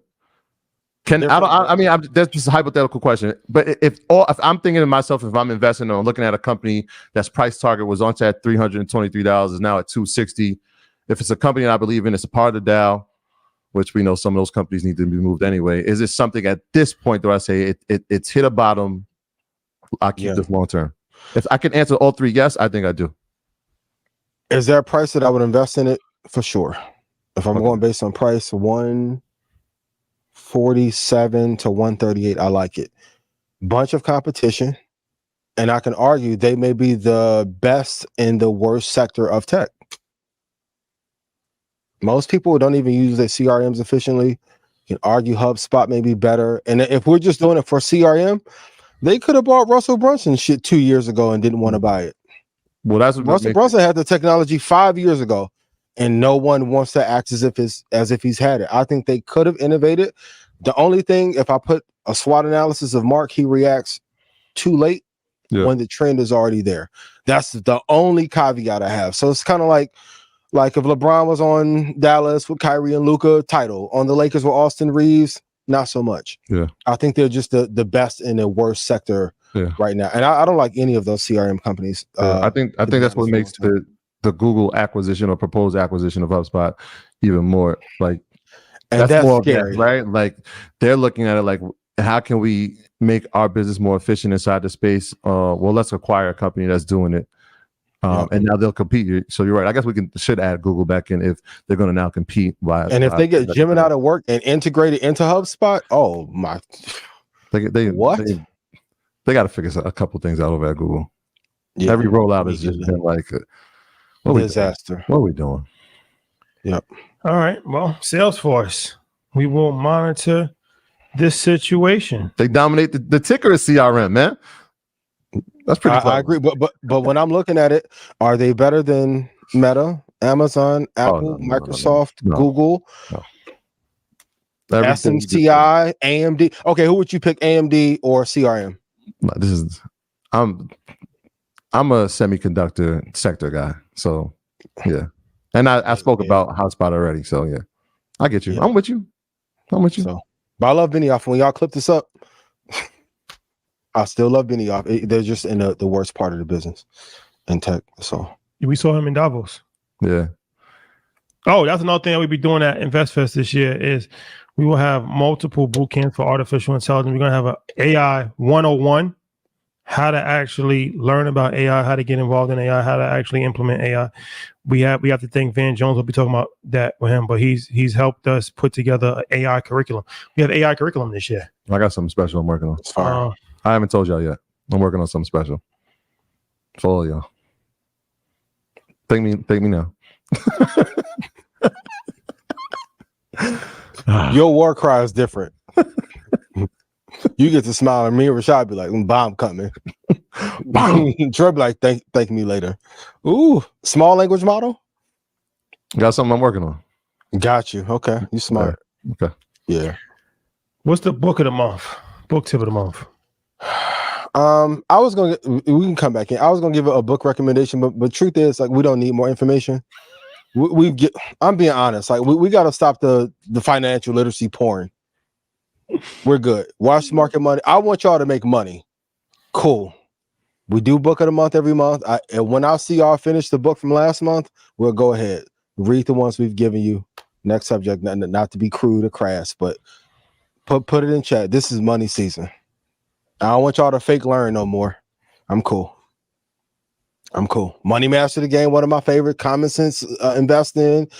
Okay, Warren Buffett essays, just for the value. Go read those.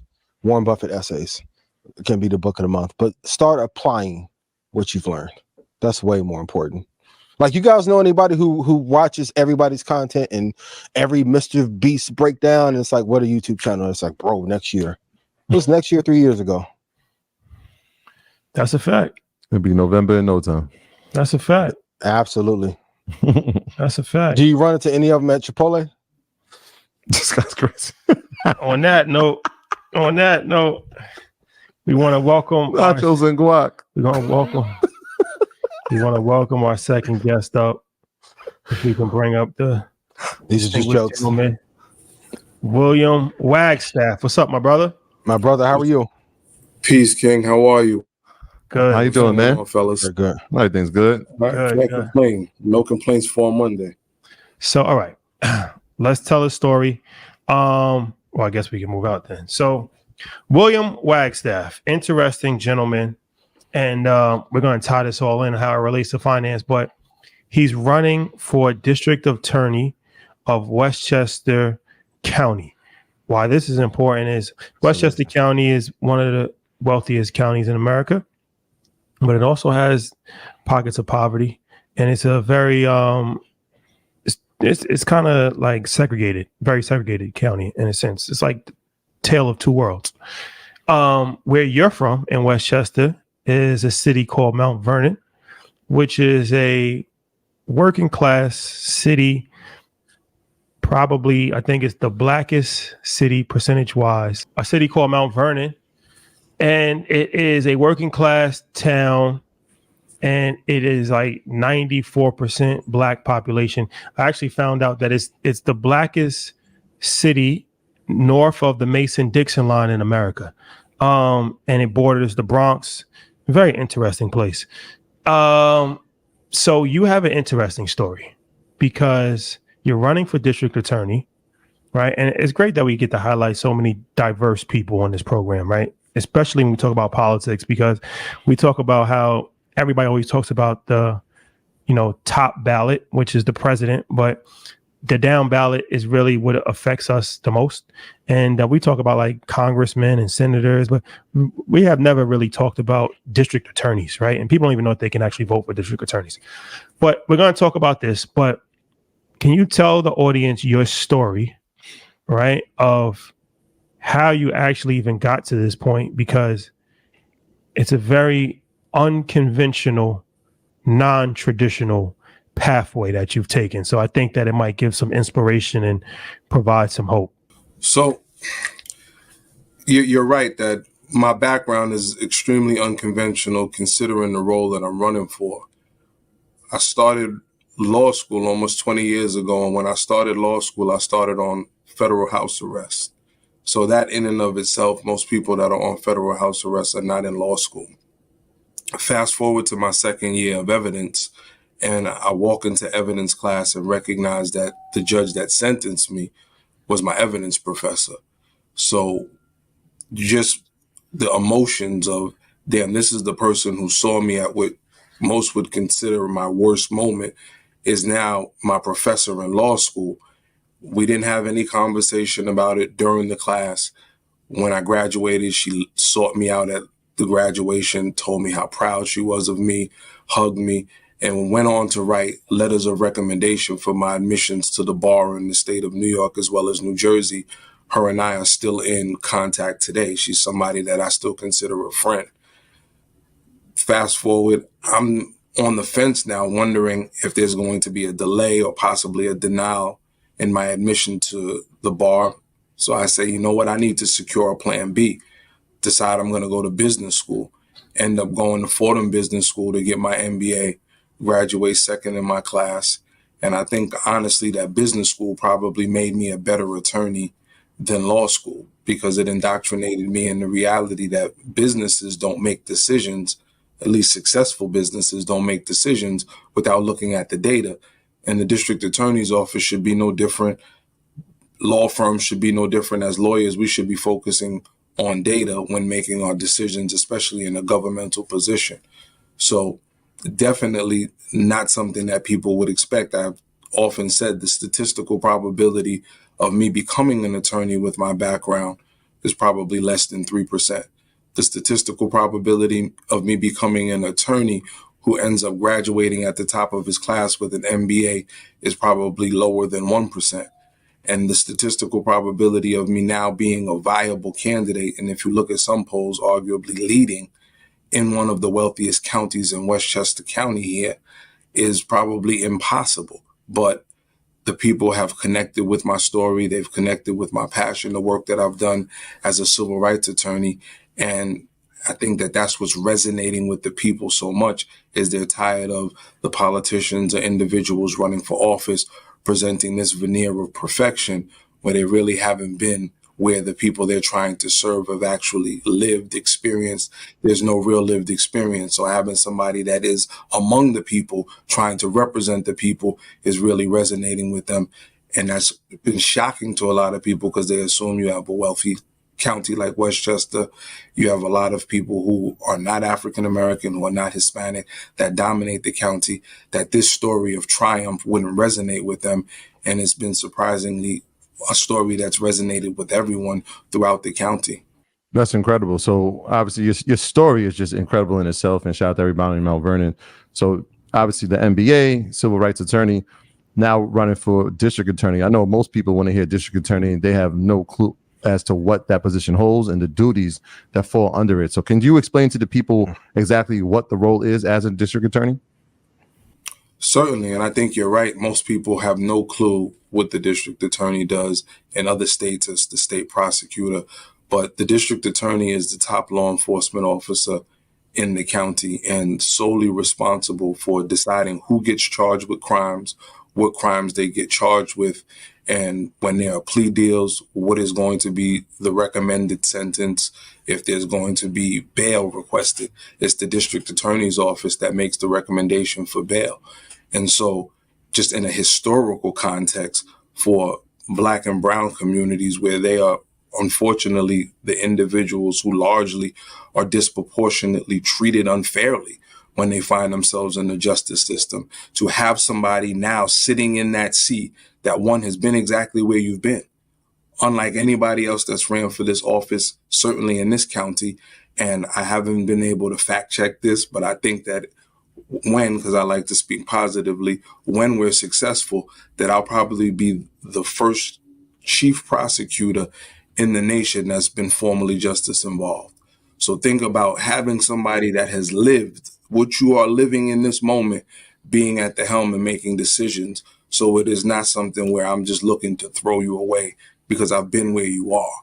So being in a position where I can now bring into the office other Black and brown people who are coming from the communities that are the most policed and that are going to have cultural awareness and understanding of what it is like to feel that in often circumstances, damn, you don't have a lot of options. You're lacking educational opportunities often.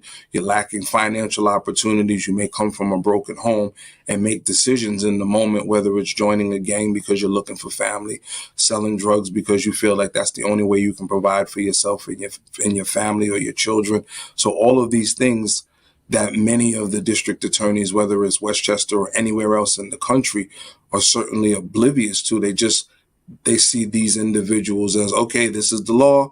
That person broke the law, get rid of them. What's our conviction rate? And they're oftentimes looking at, well, what's next? After they run for DA, are they going to follow the pathway of, for instance, the vice president and then go on to be attorney general, trying to be a senator? They're looking forward. Where for me, I really think that this position is the next fight in the civil rights war.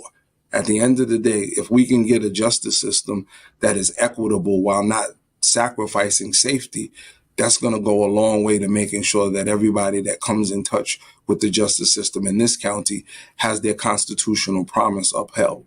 I think bigger than that was sort of not spoken about from the district attorney's office is if you're tasking them with making sure that they keep people safe. We all know the way that we reduce crime is addressing the drivers of crime. The drivers of crime are all of the social issues that you'll hear many people talking about, generally legislators or individuals that are running for mayors or running to be county executive, or even the president talking about, well, how do we get programming to the children? How do we deal with the opioid crisis? How do we deal with people that are drug addicted or have mental health issues? But they're usually looking at these issues as social service issues and not looking at them as public safety issues. So one of the things that I've been consistently saying while I'm on the campaign trail is, if you're telling me that you want me to keep you safe, then let's stop ignoring the evidence that's already available. Whether it's Vera Institute, John Jay, or you think of the think tanks that have dedicated millions, if not billions of dollars to invest in how do we reduce crime, how do we reduce the rates of recidivism, all of them consistently say you have to reinvest and invest significantly in underserved communities and give people opportunities. What's also not talked about is in the long term, there's an opportunity for tax savings. Because if instead of paying to incarcerate individuals, you're helping invest in them in the early phases of their lives, they now become self-sustaining adults that are contributing to the tax base. We're wasting so much money incarcerating people. And again, you guys are always talking about fiscal responsibility. It is wholly fiscally irresponsible the way that we go about handling money and wasting it on incarcerating instead of educating. As DA, how do you propose to fix the issue that you just talked about when there's also a financial incentive for some institutions to keep us locked up? And then on the policing side, what can you do to keep the police force accountable to make citizens feel safer as well? Well, I could tell you that the financial incentive is very real, and you have prisons that are making many people extremely wealthy. I think that what's necessary is that any district attorney is actually advocating for best practices and at the table with the legislative and executive branch having these conversations. It's one thing for social scientists to say we should be doing something different. It's something for academics to say we should be doing something different. But if you take all of the white papers that presently exist and you take John Jay, you take Vera Institute off of that, and you put the seal of the district attorney's office, and it's the district attorneys that is saying to the electorate, hey, if you guys want to be safe, tell the people that you've elected to put the financing and the money behind these programs. You're telling the people that you've elected as your executive that you need to be intentional about the youth programs that you're putting in the community. You need to be intentional about the mental health services that you're making available. You need to be intentional about the drug rehabilitation programs. And let's stop fooling ourselves. A lot of the problem is most of the electeds are only thinking about re-election. And in doing that, they're not really trying to solve problems. They're trying to give the veneer of fixing it just so that they can get reelected, instead of being honest and say, look, we're dealing with generational problems. Generational problems don't get solved in one election cycle. They don't get solved in 2 election cycles. So instead of treating the electorate like they're children and that they can't handle the truth, you don't have to tell them that there's Santa Claus or tell them these fictitious stories. Be honest. This is going to take us about 10 to 15 years. However, here's a plan. And we can put before you measurables where you can track the progress. Either we're doing what we need to be doing, or we realize that the pathway that we are charting is not working, and then we can redirect ourselves. So I think that it is having people in the position as district attorney advocating more instead of just operating in the ivory tower where all they're focusing on is what's the conviction rate and how quickly we can clear the calendar, and start looking globally and being serious about safety and not just looking at conviction rates. The issue as it relates to, and the second part with the police, the way you have to hold the police accountable is a couple of things. I think one, the model in which police are disciplined right now is currently broken. I'm currently special prosecutor for police discipline for the city of Mount Vernon, meaning that where historically you would have labor lawyers that would treat this as just a dispute between management and an employee. And the labor lawyers were often, and I'll say it, in bed with or having a very cozy relationship with the police union. So police were never really disciplined. And it wasn't the legislators that was going to do anything, or the mayors or town supervisors were not really willing to push the button because of the strength of the police union. So contrast that with what happened in the city of Mount Vernon, and shout out to Mayor Sean Patterson Howard, who had the foresight to bring in a civil rights attorney to handle these cases, knowing that this is somebody that's from the community, somebody that has credibility for holding police accountable in the civil rights context, that if this person is responsible for prosecuting them, filing disciplinary charges against them, that is going to give the community something that they could actually believe in and say, okay, well, if Wagstaff said that this officer deserves to be suspended for 2 months and not terminated, they'll find that that's a credible outcome, because they know that if, based on my work, I've represented Black Lives Matter, I've represented individuals who've been killed by the police, that if I'm saying that this officer only deserves 2 months, that is something they could actually rely on and not think that the fix is in. So having, and again, thinking about the context of local elections mattering, having a mayor or a supervisor that is going to have the courage against the pushback of the PBA to say, no, I'm going to bring somebody in that's actually going to clean this department up and hold these officers accountable. Bigger than that, I don't think that it should be internal affairs that is actually disciplining police officers or doing the investigations. I've long said that there should be an independently elected inspector general, and then have branches of the inspector general's office the same way you have branches of the district attorney's office, and let the inspector general have a singular focus to hold police accountable, hold politicians accountable. So this way you can take any of the relational interference out of it, because at the end of the day, if you have somebody that is in internal affairs, that is a brother or sister officer, despite the best of their intentions, there's going to be an internal bias. But that's something that takes legislation to do that. I think additionally, police should be a licensed profession. You gentlemen talk about finance, you talk about real estate. Can you explain to me how it makes sense that you need a license to sell a house, but you don't need a license to be a police officer, to carry a gun, to make constitutional decisions and lock somebody up? There's no way that you should just be allowed to do that just from going to the police academy for 6 months, or because this is the family business. And these are all things that need to be legislated. I think another piece, the insurance companies would love it, because one of the other things, if you made them licensed professionals, no different than an attorney, or even look at the medical field, Make them have their own individual policies. Why should the taxpayers' money go to pay for the malfeasance of bad police officers or bad actors? Make each individual officer have their own individual policy, no different than we do with our car. And that'll keep, in my mind, it'll keep them in line. You may never change their hearts, but you can always change their minds. And most people's mind focuses on their money. If I know that if I get too many claims against me, the carrier is going to drop me. And if I don't have my insurance, I can't remain licensed and I lose my pension. That will make you think twice before there's another George Floyd, more than having people marching and telling you that you're violating people's constitutional rights. It's wrong. Everybody should be treated equally. That conversation so far has not gotten us where we need to be. So we need to be more strategic and start looking at ways to financially incentivize officers to do the right thing and hold them accountable. Yeah, you said a lot just now. And so this is a national issue. This is bigger than, for everybody that's watching, right? Most people that's watching this are not going to be Westchester County residents. But this particular topic is a national topic. So let's stay on this for a while, right? Because after George Floyd, we actually put out an episode talking about police reform, right?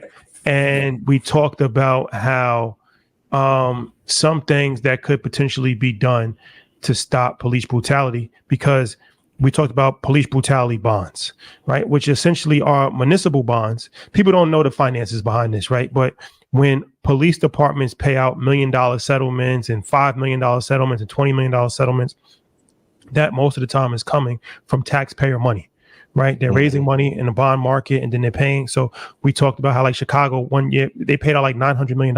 It was crazy. So people don't realize that this police brutality or police misconduct issue is a financial issue that impacts taxpayers.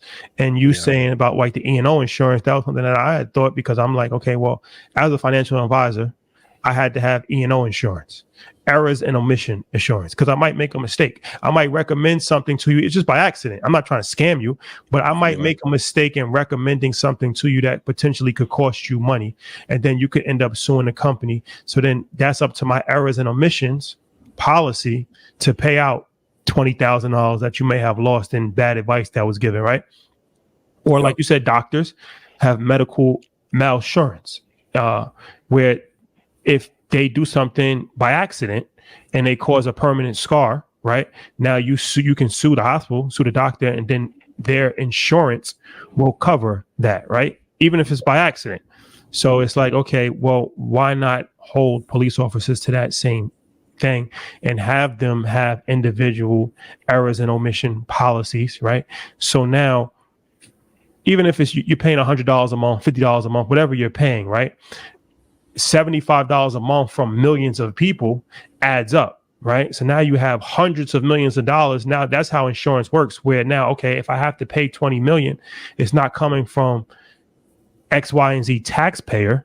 It's coming from the police department, which they should be responsible for, right? So talk about that, because like I said, this is a kind of a national issue that you're championing, right? So talk about, like, really drill that home, how that really impacts people's pockets, and how when we talk about police reform, that's not really talked about a lot. We talk about police reform, we talk about less guns, but we don't really talk about the financial aspects of police reform.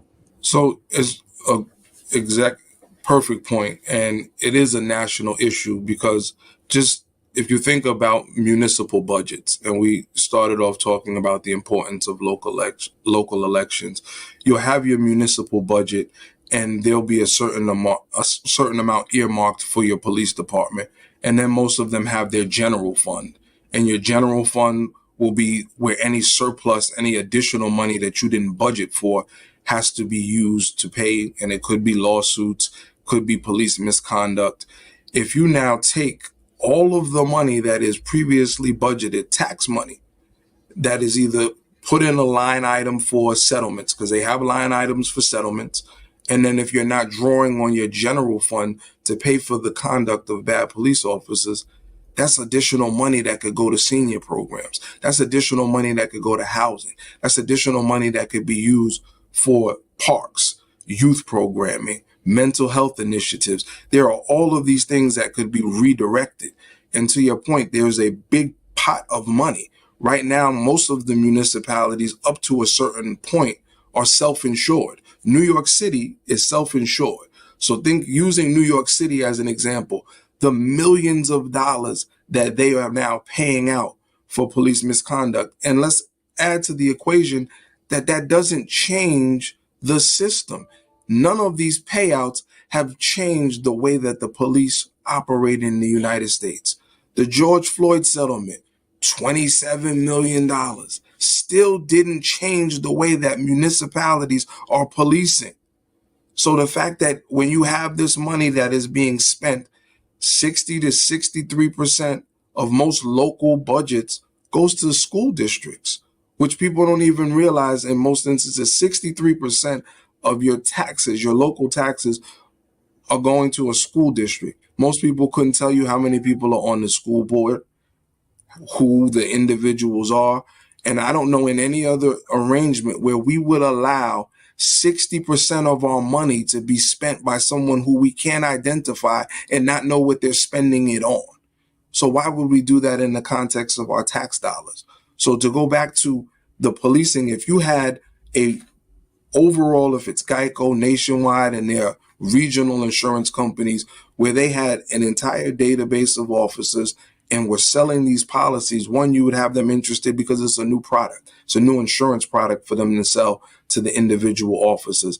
If you now were reallocating all of that money, one, that was previously spent for paying out for bad police conduct, to all of the other aforementioned programs across the country, think of what that impact looks like.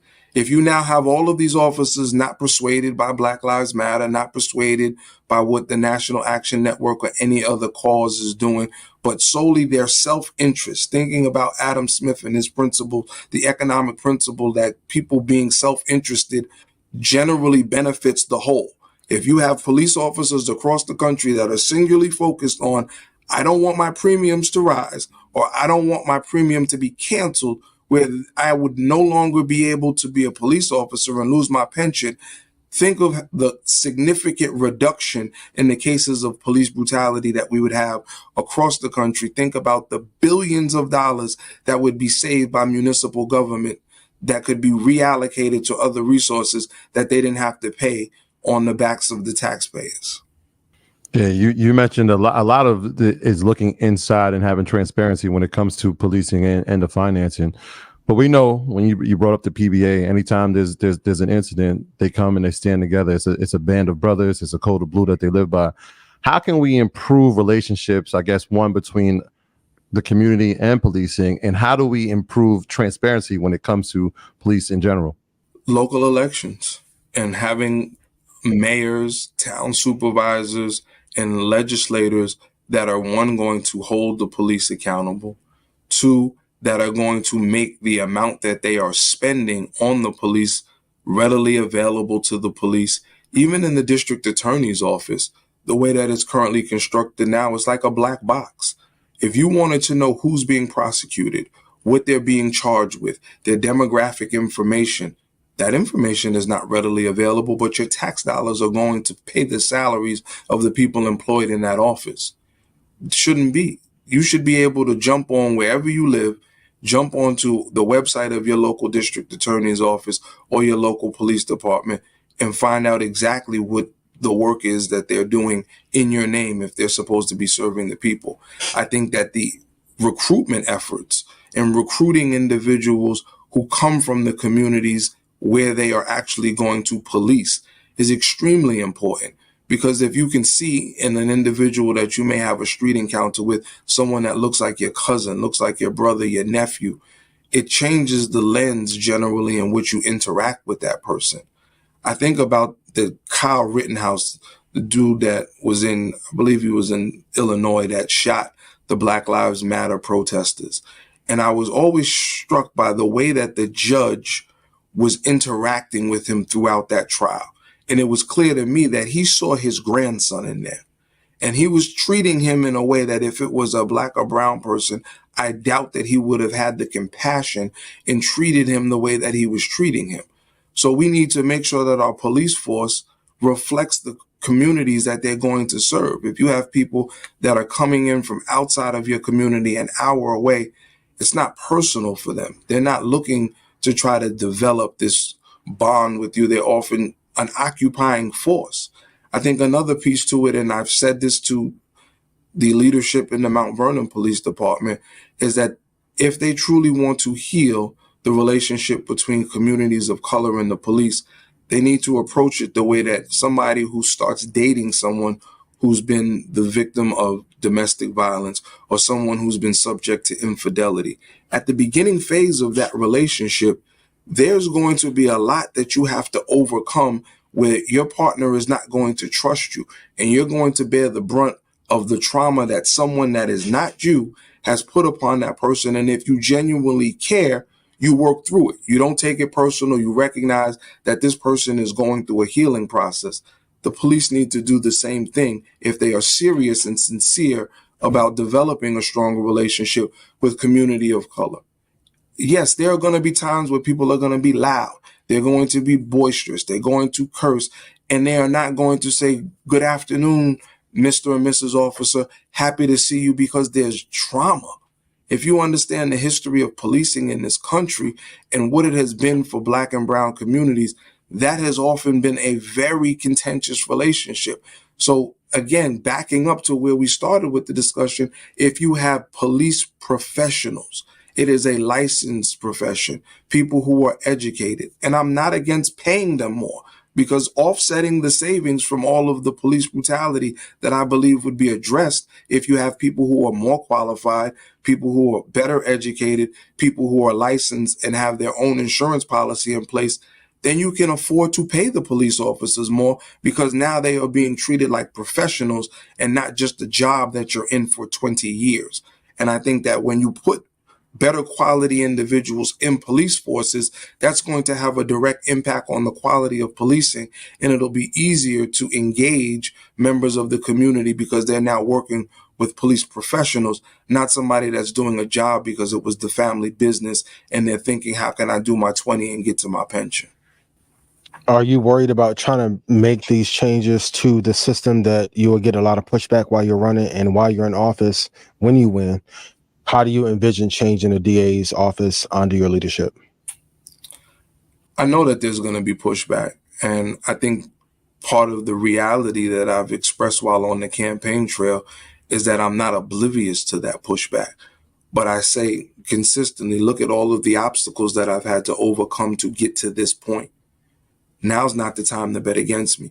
The person that's had the fortitude and the resilience to overcome the obstacles to be in this position is exactly the type of transformational leader that's going to be able to connect with the people in the district attorney's office that are going to be working for me, connecting with the police officers in the varying municipalities that service the community in Westchester. So you're not going to have them on day one welcome me and say, "Thanks, we're glad we were waiting for you. Can we escort you to your office?" I understand that. But understanding that this is a greater mission, that it's not going to be easy, that it's going to be different, that is going to be different than anybody else that has held this office before. It's been 206 years since the existence of this office, and there's never been a person of color that's held the office. So I would be the first Black district attorney in the history of Westchester County. So most of our first have had to overcome significant adversity. But think about who we are as a people. We are the descendants, especially for African Americans, we are descendants of those that are formerly enslaved. They made it through the Middle Passage. They made it through slavery. They made it through the Jim Crow South. They made it through the civil rights. We are the descendant of them. So within our blood, within our spirit is excellence. So I feel like I'm absolutely equipped to do it. Yes, it's not going to be easy, but I think that getting the right partners, not just in the office, but engaging the community, so you now have the communal buy-in. Nothing happens in isolation, and it's going to require me to be consistently in communities, telling people what's going on, explaining to them the plans, explaining to them what it is that has to happen, what I see the office being under my leadership is a breath of fresh air, where you're changing the culture of the office, where you're now utilizing data as the litmus test for the prosecutorial decisions, for the policy decisions, and for the efforts to prevent. Being in the position, I can walk into any of the neighborhoods in Westchester County that are considered the worst, comfortably in my skin and in my person. I don't think that that's something that any of my opponents can do, or any district attorney probably would be comfortable doing without having a full detail. I come from among the people. I'm not scared of the people. And I think that it is us relearning the language of humanity and treating people in the community like human beings first, and then looking at what it is they're being charged with second. That's going to allow us to work our way through to having a more just, more equitable, and a safer Westchester County. So I want to thank you for coming on. It's very important what you're running for as far as the office, but even bigger than that is the national policies that you're pushing. So I want to give you the last word to tell the people when voting is, because nobody even knows. We talk about November 5th all the time, but you have an election like next week or 2 weeks. So talk about when the vote is, and also how can they, if they want to financially contribute to your campaign, because like I said, especially those police reform changes, that's something that is a national issue. So even if you live in Ohio, if you believe in what he's talking about, it's a start. And Westchester County is a very important county because it's a suburb outside of New York City. As he said, it's the wealthiest, one of the wealthiest counties in America. So the election, and just in Westchester County, the dynamics of the voter registration for Democrats versus Republicans make primaries for most offices the race. So the primary is June 25th. Early voting starts June 15th. So most people that are paying attention would say whoever wins this primary has a very strong probability to be the next district attorney or be the next whatever you're running for. So all of our chips are in on June 25th. When we get past that hurdle, we'll still have to go on November 5th to the general, but the heavy lifting, the majority of the heavy lifting will be done. And to your point, I think the importance of this particular race, regardless of where you are geographically, is that if the work that I'm trying to do is successful, that then gives a blueprint that can be replicated across the country. And now you have reliable data that says this is doable. This was not some pie in the sky, we are the world perspective. This was real, and it's based in evidence. It's based in a success rate that was trackable.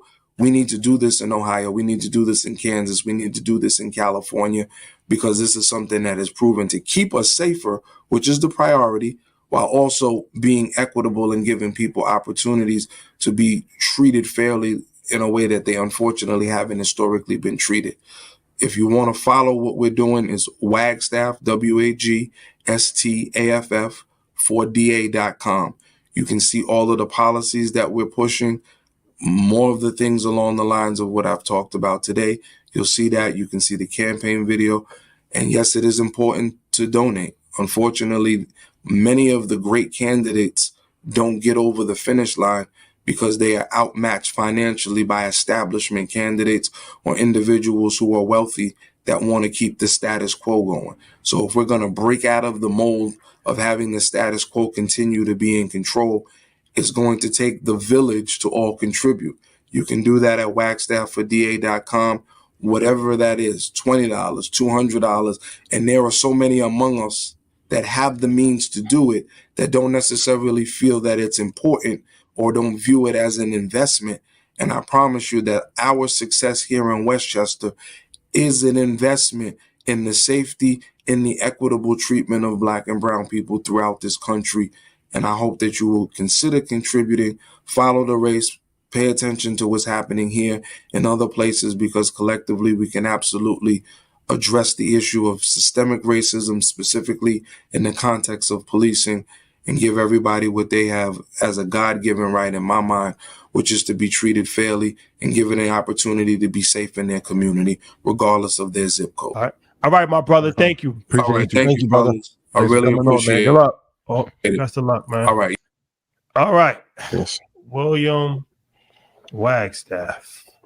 All right. Just to start somewhere. Yeah, I mean, I remember doing that episode at the time. It was so heavy. I felt like it was the most important episode that we've ever done. It still feels so heavy, and it's a very important topic. And kind of like in that time of George Floyd and police reform, it was heavy then, and how companies committed to it. Everybody's just kind of like, for a couple of years back to the regular scheduled program. So to hear it brought back up is very important. So what do you feel about? We've got a few more questions about Market Mondays, but before we go back to that, how do you feel about the idea? Because like I said this when George Floyd situation happened, having police officers with their own E&O insurance policies. I think that's something that's beneficial, and that's something that he's kind of championing. So how do you from a financial standpoint? So that's a financial topic, right? How do you feel about that? I think it's a great idea. The bigger issue is going to be the police force pushing back on it. But I think there needs to be a groundswell of people, politicians, and us as citizens that's like demanding it. Because of course, if you keep having to pay out, or if you have enough incidences where now you don't even have coverage, and if something happens, now you have to pay out of pocket, change is going to happen. So I definitely think it's a great idea. I definitely think there'll be some roadblocks there, but it's a great start in the right direction for sure. Okay. Well, yeah. Well, it's interesting for sure. So make sure you vote. Take part in the political process, ladies and gentlemen. You can vote for you can vote for whoever you want, but you should at very least take part in the political process, and not just the presidential elections, local elections like this, primaries about district attorneys, primaries about congressmen, school board elections, town supervisors. And the district attorney is the one that actually prosecuted Trump. So the district attorneys have a lot of power.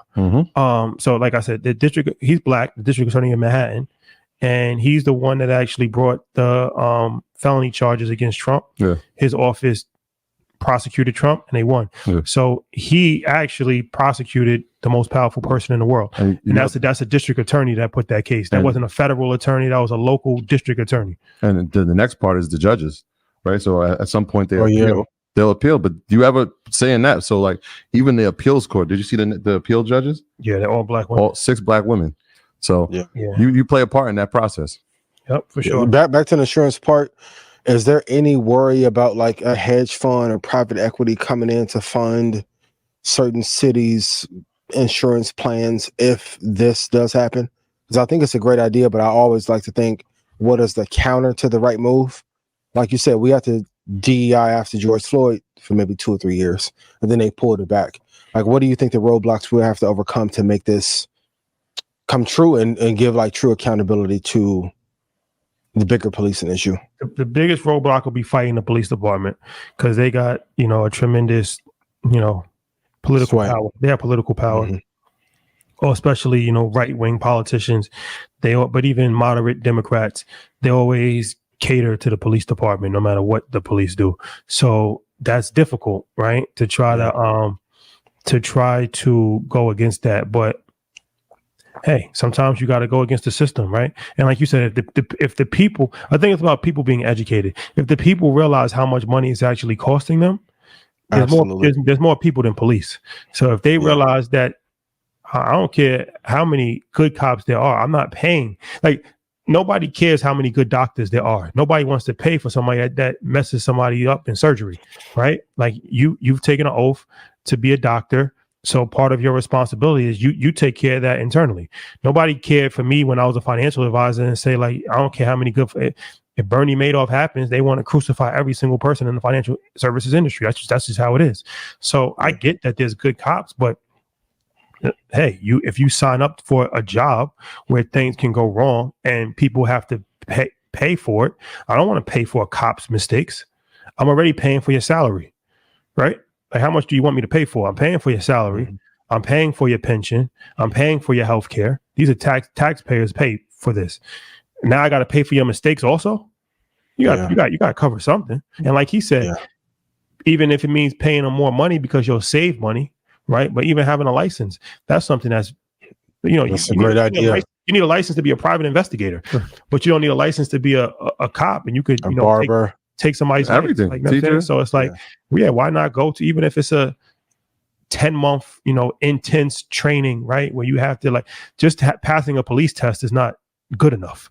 You should have like a damn near associate's degree in criminal justice to actually be qualified to be a police officer. And then you got to renew your license. Every other profession, your license has to be renewed. So based on, it gives the checks and balances, right? Like if there is conduct that has been, that stays with you, right? Should you be in that profession if that is on your record?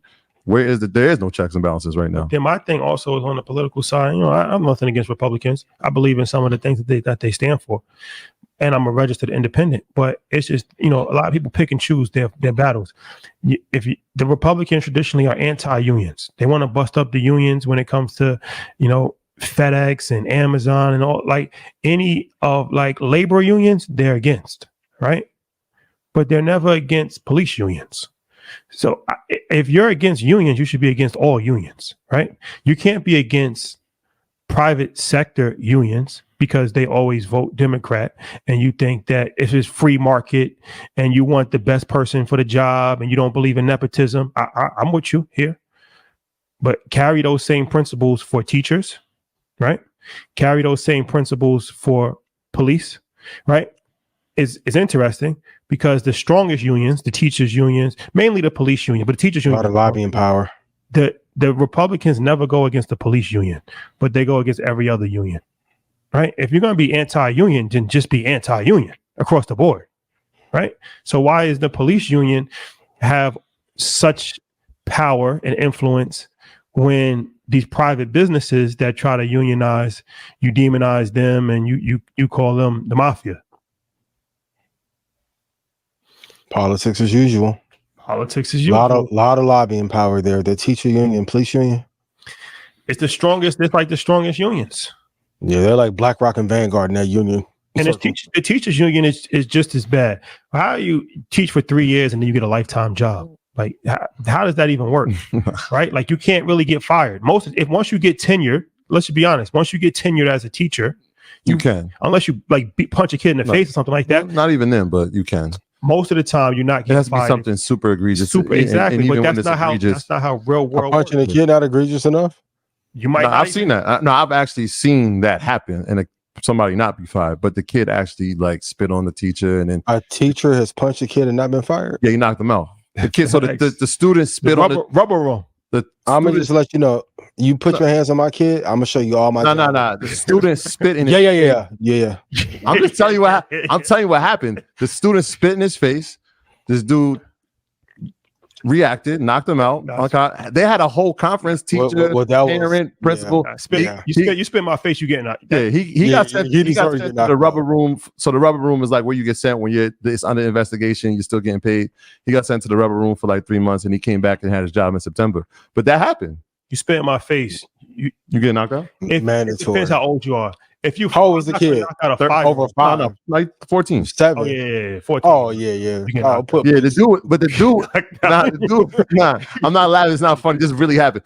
The dude was a licensed like Taekwondo, so he just reacted like you spit, bang, put him under the table. You don't spit on people, right? No, you shouldn't. No bodily fluids should be exchanged on a person. And if you haven't learned that at home, then you'll learn it. Fortunately, look, that'll be a blessing for that kid because if it happened in the street, he could have got killed. The parent wasn't even upset. They weren't even mad at it. They understood it. Just because it was like, yo, he did what? And then everybody had to come in, principals. It was a whole thing. No, you can't. He still got a job. Billy Blanks on him? Dang. Nah, it was crazy. Crazy. Getting knocked out. Yeah. He'll learn. Yeah. But yeah. Valuable lesson. Yeah, that's crazy. I retract my statement. That's crazy. What's wrong with these kids? You gonna spit on somebody? Nah, these kids are reckless, man. Don't spit on. These kids are reckless, man. Don't spit on somebody, please. All right. Before we go, futures trading tip. Yes. Use the 72-week moving average, and like, listen, trading gets simpler when you follow your rules. If the market is falling, as it did today, put your stop loss at the top of the market of today's session. Let it run to your target. If the market is going up, put your stop at the bottom, let it run, fire off at the 72 EMA and let it run. I'll be going over live trading at InvestFest, but a bunch of y'all have questions about entry, exit, 300 practice trades. But if you just do that one thing and have enough room to not get stopped out prematurely, you'll be fine. You know what happens? You'll get up $200-300 or $1,000, and you'll take profit. Now you have bad habits in your trades. I tell everybody in Red Panda, all the snipers, let your trade run, get up and walk away. Then you sit glued to your laptop. You need time in the market for your trades to materialize. But shout out to my guy Don. He had 12 contracts on a day. Made a nice bag. It's a couple of y'all that had like 20 contracts on a day, made 20-30 grand. I'm proud of you. But you want to put your stops in a place that prevents you from getting stopped out prematurely and let your targets run. A lot of y'all say y'all want freedom and financial wealth. You have to give it time to go to the exit. Don't exit too early. So that's the tip of the week. Give your trades room to win. There you have it, ladies and gentlemen. Life lesson. Very educational. Facts. And don't spit on nobody. Please, first and foremost, very educational episode. We covered a variety of different topics. But if you tuned in late, shout out to my brother Black Sam. He joined us early in the episode, and we announced the Nipsey Hussle Business Grant Pitch Competition only at InvestFest. It will be $100,000 to the winner, 100 bands. You must be an InvestFest ticket holder. You must create an Instagram video explaining your business and why you need $100,000. You must tag Invest Festival Marathon Clothing and Earn Your Leisure. You must complete the form on investfest.com/pitch competition. 100 pre-selected participants from the social media campaign will be selected. 50 walk-ins for open audition on the first day of InvestFest, which is 8/23. I think I might have said 6/23 before. 8/23, August 23rd. August 23rd, which is a Friday. And then on August 24th, we will have the grand finale. 4 participants will be selected from Friday, which they will move on. It's like the final 4. They will move on to be on stage. Big stage. The big stage on moment. Saturday. And they will have a chance to present. You must have a video presentation. You must have some kind of visual. Yeah. This is not just, I have an idea. We got to actually practice, please. Practice. Me personally, I practice each presentation 75 times. Don't get on stage and be like, because the lights are bright. You can see people. Hey. Yeah. And don't fumble. We know yes. Is there some anxiety that's going to form over? Of course. Will you be nervous? Absolutely. Of course. But the most important thing you can be, all right, is prepared. Be prepared, Absolutely. Right? That will knock out all those things, right? If you practice long enough, it becomes second nature to you. No one knows your business like you do, so no one can speak about it like you can, and know that and own that. So I'm excited for it. Is there a time frame on how long the video needs to be on IG? Is it there's no cap? Let's keep it 5 minutes maximum. No, Instagram. Let's keep Instagram. Okay, guys. 50 seconds. Quick. Yeah, I don't want to have to watch. Because we're gonna be watching these videos, so let's keep it under a minute. But yeah, Ian, do you have any? You've performed in front of large crowds, right? Yeah. Public speaking is the most feared thing for people. Do you have any suggestions for somebody? Let's say they make it to the final. Right? And they're on stage in front of 15,000 people, and it's marathon, and it's us, and the $100,000 is like the Mom Spaghetti, right? Like Eminem song. What would be your tip for them to stay in the moment and not get rattled by the situation? Climb up. Number one, focus on the target audience that you choose to help the most. So for me, I'm always looking for the person. Like for me, early on, it was Edwin, right? It was my guy Dom. It was Drew. I'm talking specifically to one person.